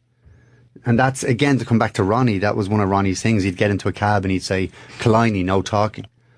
And the idea was just, I don't want to talk. I love this guy. Yeah. Ronnie Drew, he means, right? Yeah, He would tell the cabbie, no talking? No talking. I say that to the limo guy. No talking, good for him. Yeah, or like if someone come up to him at a bar. I remember sitting with him one night and someone came up to him at a bar and sitting in a bar and someone bought him a gin and says, are you drinking? He says, what are you drinking? Because people always, it's the thing, in Ireland, people always want to buy you a drink. It's like, as a mark of respect, if they like you at all, they buy you a drink. So if you go out, you know, and you're liked in the city, you'll come back, you're going to be pretty fucked up. They'll kill you, like. They'll actually kill you. Yeah. And it'll be with love, you know, but like, I remember Ronnie saying, I'm drinking a gin and tonic. I feel it helps me mind my own fucking business. He wasn't kidding. This guy's my idol. No. But he's got the right to say that. You know, he's been approached by everyone. Man. He's met everyone he ever wants to meet. He has, right? I do like his version of I'll Tell Me Ma. Tell me ma, when I go home, the boys won't leave the girls alone. It's a good one. Yeah, I don't know all this stuff. I gotta brush up on it. Songs from 1910. That's an old one. Really? I don't know it. Are you sick of playing the songs from once? That puts you over the top. Like, that was an amazing moment. And no, I'm not. And I'd be honest with you, because I look at that period and I go, fuck. That was so amazing. I've never seen it. So they tell you, like, hey, we want you to write a song for a movie. Do they give you a script? Do you see the movie first? Like, how do you all of a sudden say, I want to write the song that fits the film? Or do they just take your song and put it in there? In a couple of cases, they just took a song and put it in there. In a couple of cases, they had a scene and they were like, right, I need this song to be sort of like this. And, you know, like one song, When Your Mind's Made Up, we were still writing it the night before we shot the scene. And we needed to have the song for the scene, otherwise there's no scene. So the lyrics are unfinished, and there's a lovely there's a lot of stuff about that film that I really look back on with great fondness, because we were basically building it like in the moment. Yeah. So it's full of flaw. That song wasn't done when you guys were. Second verse isn't written. Wow. Yeah. Do you write it kind of around the scene, or you've seen the scene, or you've seen the script, obviously. Well, yeah, but the script was only a guide in that case. Because we weren't actors, John was like, this is the storyline, but forget about what it says on it. Just get to the story. So it was the same with the songs. Everything was kind of loose. So that'd probably ruin it and just write literally what was happening in the scene. Yeah, too on the nose with your lyrics. Exactly. And he walks through the door and the closet's closed, and he yells at his wife and he kills himself. A little too on the nose, Jimmy. Can you? And he throws a jar of mustard at his wife's head. And you guys were in love there for a while, right? No, we're just talking. I mean, well, what makes it fascinating is they were in love. Then this once becomes massively huge. Now they got to tour it, and you're not in love anymore. Well, that was all part of it. Yeah, well, I mean, that's put any kind of strange, though. I'm thinking. Oh wait, you and I don't know the song. You and a woman sang it together, and okay. I don't. And they were in love, and then when it was time to tour these amazing songs, they weren't an item anymore. Oh, it's the worst. Which is kind of strange. That's How'd you get through that? You just imagine another chick when you're fucking your wife. Oh my God. Well, we didn't. We didn't get through it. We didn't deal with it. We just ended. Right. So that's probably the most honest way to put it. There was no way to, you're dealing with a human being there that is so real that there is no faking it. Mm. Just leave it. I think there was definitely a period of time where you guys still had to sing the songs on stage. Even sure, but it was difficult, and we just stopped. Right. And then you finally just said, "Fuck this." Is she a well-known singer? Yeah. What's her name? Who sang the I don't song? know her name. Oh, okay. I thought you guys referred to somebody I should know. It's been many years now. Oh, okay. It was 2006, 2007, somewhere. Can you imagine having a tour with your ex and sing love songs? How hard that would be? And I wake up and I see you, and you're like, ugh. Awful. It was actually kind of beautiful. You enjoyed doing it after? It was. Yeah, I mean, I enjoyed it because as a musician, your song is the thing. It's not about you. Right. You know, we don't have that concept in America. It's always about us, especially comedians. As comedians, you don't think, like, imagine doing a good-natured joke with your ex. No. No. You pull out the hammer and humiliate her in front of everyone. Exactly. Spit on her feet and walk out. Online, in person. Wow. All right. Well, Glenn, you got another solo record coming out, right? Yeah. Didn't He Ramble? Yeah. Is the name of it. Is it available yet? On Friday. On Friday? Comes out on Friday. And it's your second one. Mm-hmm. Second solo record, anyway. Yeah. Cool. And let's play some songs, no? Sure. Just trying to figure out now, in the mood we're in here, where to go. After all that, I'm sorry. No, it's good. Okay. This is called Her Mercy.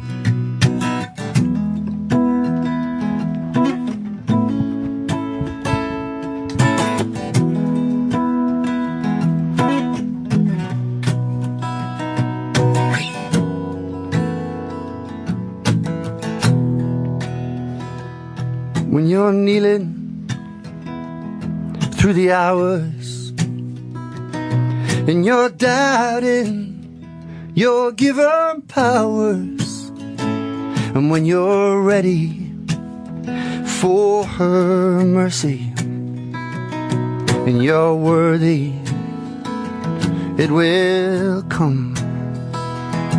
When they are sneaking around the back door and she's waiting for you no more. And when you're ready for her mercy and you're worthy, it will come. It will come. When you're broken, when your heart is finally open, when you're down and troubled, when you're lost among the rubble,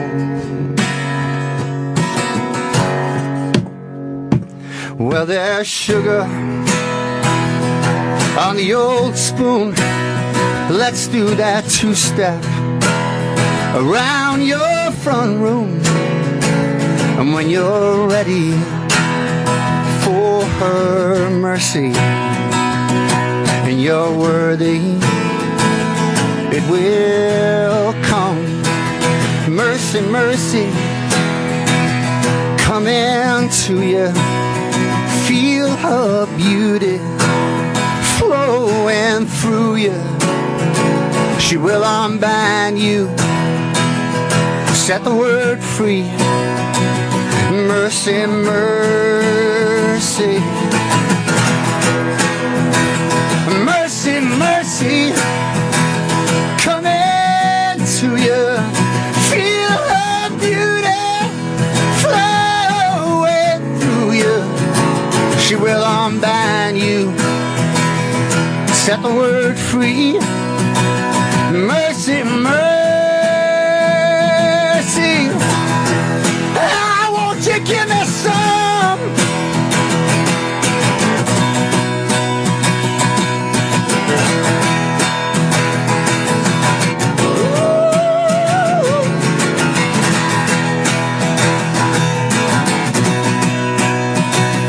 Mercy, mercy. Tell me, Ma, when I go home, the boys won't leave the girls alone. She was handsome, she was pretty, she was the belle of Belfast City.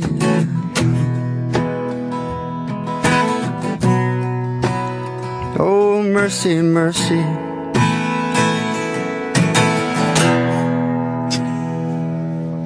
Jeez. Awesome. Wow. Glen Hansard. Wow. Unbelievable. And a fine verse. Gosh. Of I'll Tell Me Ma at the very end. Thank you, sir. It's quite enjoyable. That was unbelievable. That was amazing, Glenn. Thanks, Les. I wish I could sing. I would just get laid all the time. Start telling dick jokes. It's so great. People just love you when you can sing. It would be a nice skill set. It's so nice to be able to do that. I want to ask you about your guitar and the hole in it. Now, that's so the sound comes. Look at that. Now, I only saw that one other time in my little radio career, and that was when we were lucky enough to have Willie Nelson in here. Lovely. And he has a huge hole in his guitar, and the guitar is older than fucking time, basically. And it has all these autographs on it that are all fading and stuff because, his sweaty palm is just erasing like Elvis Presley's autograph and stuff. That's nice. But how long have you had that guitar? A week. A hole like he that? just got it. It's a week off. He smashed him in the head with it. A few years, but the wood on these guitars, it's a Japanese make. And the wood on them is very soft, so it's not a huge thing. Because I was a street musician, you're hammering the thing to get yourself heard. Yeah. And I never lost the habit. So even now when I play, it's like I'm always beating the things heard, even though there's amplification in mics, but it's that thing I still It's just what you're used to. Yeah. It doesn't hurt the sound when there's a big hole in it. That's what I know. You'd think that would. I don't care. Doesn't? It doesn't affect it enough for me to notice. Okay. Yeah. I think that gives you character. That's for sure. You want to do another song? Yeah. What do you got in your mind there? What'll I do for you? Yeah. I hear you do something. I'll do Winning Streak, yeah. So will I use this thing or not? Well, I was just fucking around. Yeah, whatever you want to do. Yeah, I want to hear that to the mandolin. Yeah, I'll give that a shot. Yeah, let's do that. I've never played this song, actually, without the rest of the musicians, so I don't know what it'll go like. But It'd be great if you enjoyed it more and just fired them. This is called Lowly Deserter, and this is for all those people that sit around and talk about the revolution, and they were there and all of this, and they were in the pub.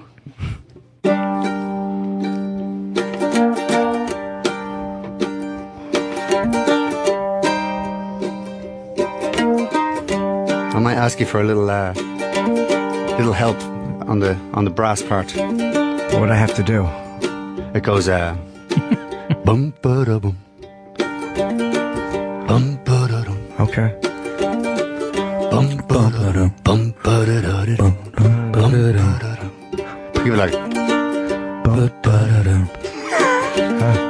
bum ba da dum. Imagine you're in New Orleans. Help! My wallet! Ah! Somebody stabbed me in the ass! It's raining! Man, you guys are being so white. All right.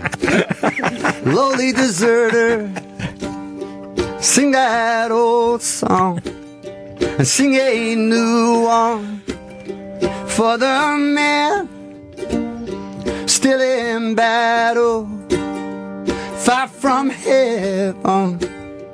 Raise your voice up and sing to them.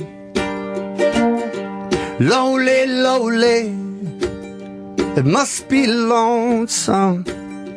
Take a hard look at yourself and your brother still in battle. Sing his praises or don't sing again. And when that question comes to find you, don't deny you never end. And when that feeling comes to take you walking the streets of hell. Bum ba da dum, bum ba da dum. Bum ba da dum, bum ba da da dum, bum ba da dum. Bum ba da. You guys can't keep a straight face. Bum ba da dum. Or lifestyle. Bum ba da dum, bum ba da da dum, bum ba da. I just feel like I'm ruining the most beautiful song. And when that question comes to find you, don't deny you never end. And when that feeling comes to take you walking the streets of hell. Hey! Bum ba da dum, there. Bum ba da dum, bum ba da da dum, bum ba da dum, lowly, lowly, bum ba da dum, bum ba da dum, bum ba da dum, bum ba da da dum, bum ba da bum bum. Wow. That's awesome. Unbelievable. I knew I was going to do it at the wrong time and wreck everything. Glen Hansard. Very nice. Man. Thanks, lads. The new album's out Friday. Didn't he ramble? Must be nice to like a song, like by a band or something, and just be able to go out and play it. I would just do covers if I could sing. That would be it? No original music? No, I mean, just to be able to do that and to know you like a song and be able to go on stage and just sing it must be fun. Yeah. I mean, I do it with comedians' material. I was going to say, so, take it must be fun to do. Yeah, that's really catchy. Oh, do you know the song I really love is the oh God, the waltz. What is it? It's a Fancy Waltz. No, it's what's his name? Fogel sings it. Fogel. Jared? No. Prison Blues? No, who's the Irish singer I was talking about before? Not Ronnie Drew. You were talking about Shane McGowan? No, the waltz of the Matilda. Waltzing Matilda. The Waltzing Matilda. Yeah, it's an old Australian song. Yeah, but didn't he? No, there's another one though. And the band, is it? The band played Waltzing Matilda. Yeah, that's an old Australian tune.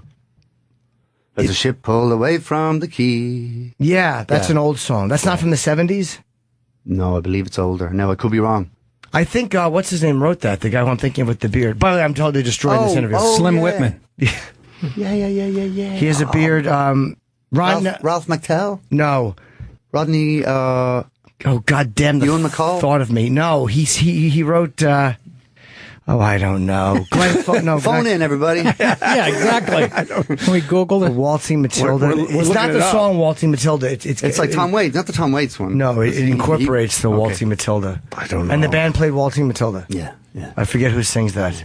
Apparently we have no Google on this computer. It's bothering me. And I apologize because nobody gives a shit about this but me. So let's go when somebody's in here to promote a record. You should mention this song. No, it was not the Pogues. They do play it, but they didn't write it. They covered it. I didn't even like their cover, by the way. I like the original. Google it, for Christ's sake. Yeah. Eric Bogle? Eric Bogle. That's right. Yes. It was Eric Bogle in 1971. I said Eric Bogle in the beginning. He wrote this. And the band played Waltzing Matilda. Yeah. And he also had another good one. Now I'm Easy is a good one. Now I'm easy like Sunday morning. No, this is Now I'm Easy. It's about some guy. Oh yeah, I know. He's all old and his fucking kids and his wife are all dead. Depressing. Jesus. You know, he raised them with some discipline, you could tell, and they all died and they're buried by the railroad tracks. But now he's easy. It's a really uplifting song. He's glad his wife and kids are gone? Nice guy. He's not, but he's just kind of, you know. But the house is more roomy. Yeah, exactly. Now I'm at ease. I can watch whatever the hell he wants. By the way, for the rest of the day, will be in my head. I know. And Glen Hansard, it's called Didn't He Ramble? You're awesome. Really great voice. Thanks, and that comes out That voice Friday. is unbelievable. Are we done? I don't know. What time is it? I guess, yeah. It's 10:30. I mean, the show ends at 10:30. Roland's asking for one more song. Roland's a huge... Are you a big fan? Roland, why don't you go to that microphone over there? Roland's a big fan. And not... What, should we sing something together? Hold on. I saw like the Frames and Swell Seasons and everything live. His bands. Wow. You like him? Oh yeah, since the Frames back in the early 90s. What's your favorite song? From the Frames? Or but just the I think you wanted a cover, is what you were saying. I love Star Star. Oh yeah? Yeah, that one, yeah. Shall I play that for you? Or whichever one you want, because I love all the songs, though. Well, thanks, Ron. That's very kind of because you. they're amazing live. The good part, though, if you see Glenn live, the Frames still is his backup band, which is awesome. So then you get some frames. Yeah. Should I sing that? It seems a little...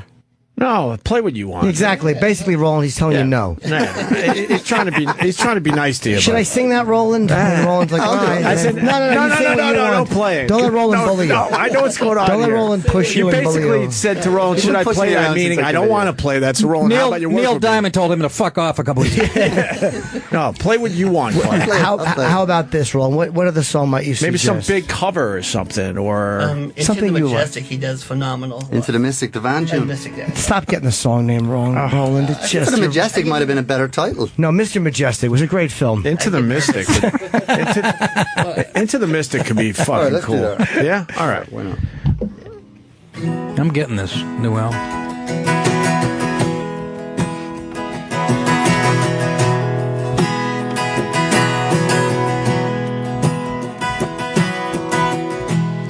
We were born before the wind,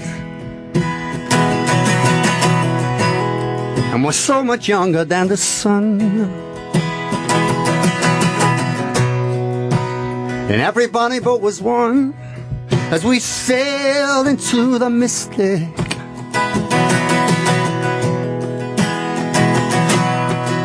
Hark now, hear the sailors cry.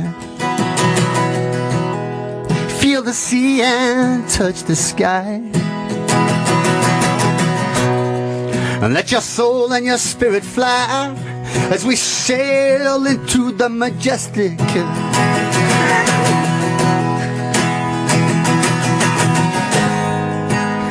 And when that foghorn blows, you know I will be coming home.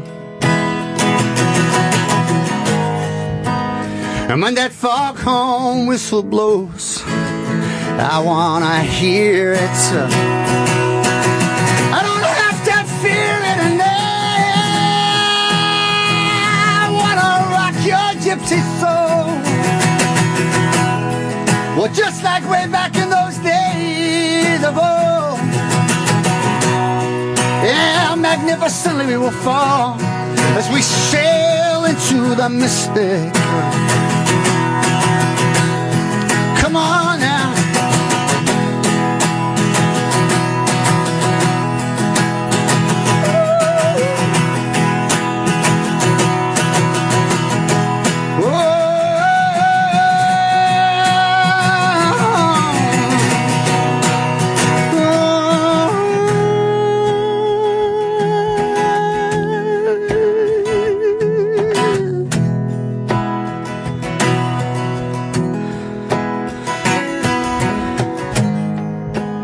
And when that foghorn blows, you know I will be coming home. And when that foghorn whistle blows, I wanna hear it. Yeah. I don't have to fear it, and I wanna rock your gypsy soul. Well, just like way back in those days of old. Yeah, together we will fall as we sail into the mystic. Come on now.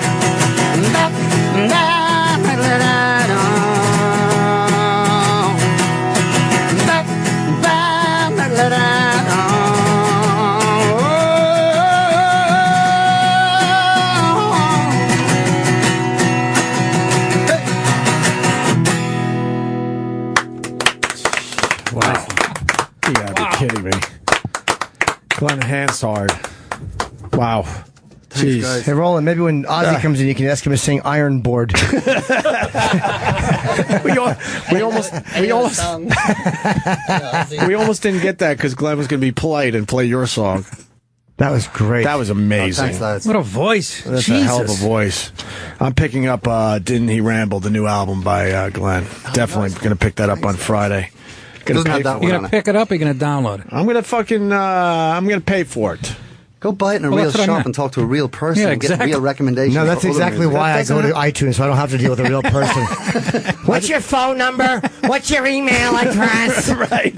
Can we have your private information so we can sell it? Because iTunes Got a doesn't still have that. sample? That's true. iTunes does have it. If you don't give me the info, I don't even know how to ring this up. But at least with iTunes, How about that one? At least with iTunes, I know I'm giving it to There's someone no that will record eventually stores, Glenn. misuse it. maybe where you're from, there's still record stores. Not here. I'm a Radio Shack guy. There's still record stores here too, and they're just barely hanging in there, and it's Yeah. really important. It's really I agree with crucial. you, but I just saw the documentary on Tower Records. Whoa. Oh, yeah. How was Wow, the rise and fall I know, they're of doing Tower about as well Records. as Tower Airlines. How about Remember them? Let me give you a little number. In 1999, Tower Records Used to made take 'em all. $1 billion. In 2004, they were bankrupt. Wow. 5 years later. It can happen. Yes, sure has. It's a pretty good documentary. I think we're not allowed to talk about it yet for some reason, right?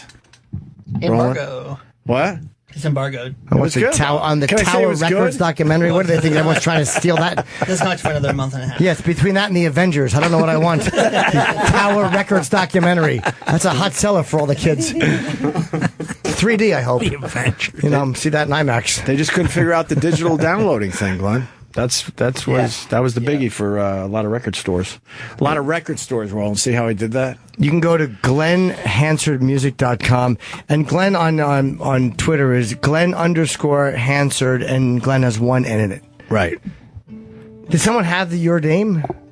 The underscore. Yeah, is somebody took it. Yeah, and they wouldn't give it to Really? you, or is that legitimately who their name? I don't know. You didn't even try to get it. I don't. Yeah, it's not important. Let's look up the. Yes. Your album comes out at the end of the week, but the songs that you performed today from that album are available right now. You can buy them on iTunes right now. All right. So you can get a head start. Nice. Do you like the fact that one thing I would think as a musician is you can buy certain? I mean, I guess it costs money because people don't buy the whole album anymore. Like you like one song, you buy the whole album.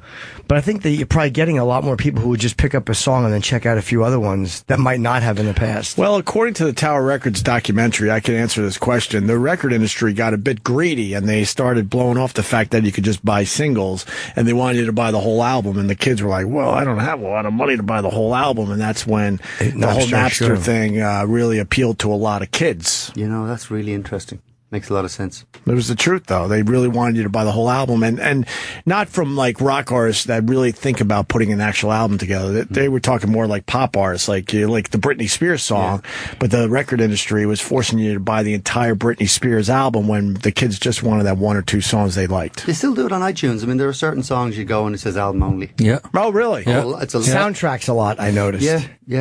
They make you do it too. As a matter of fact, I tried to get. We talked. We had a few laughs talking about "I'll Tell Me Ma." What's her name?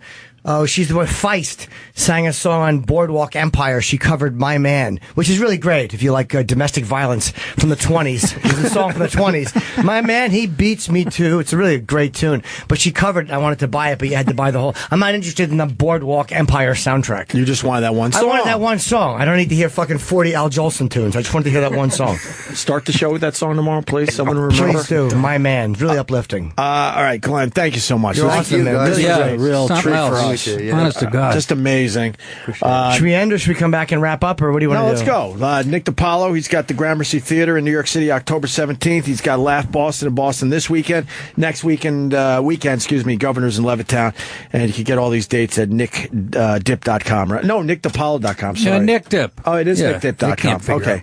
All right, nickdip.com. And then Jimmy's going to be at Caroline's this week. Caroline's this week, and then Minneapolis at Mill City Nights next Friday, and the Andy Ammo Theater in Warren, Detroit, Michigan, September 26th.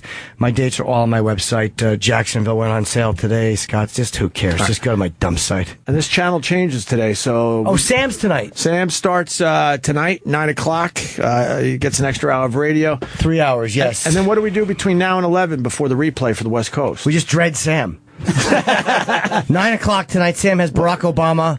He's got a really weird guest. He's got Barack Obama. He's got Putin and Trump. So tune into Sam's Vanessa show. Williams. Yeah, but it's all in the first 10 minutes. The last 2.5 hours give me nothing.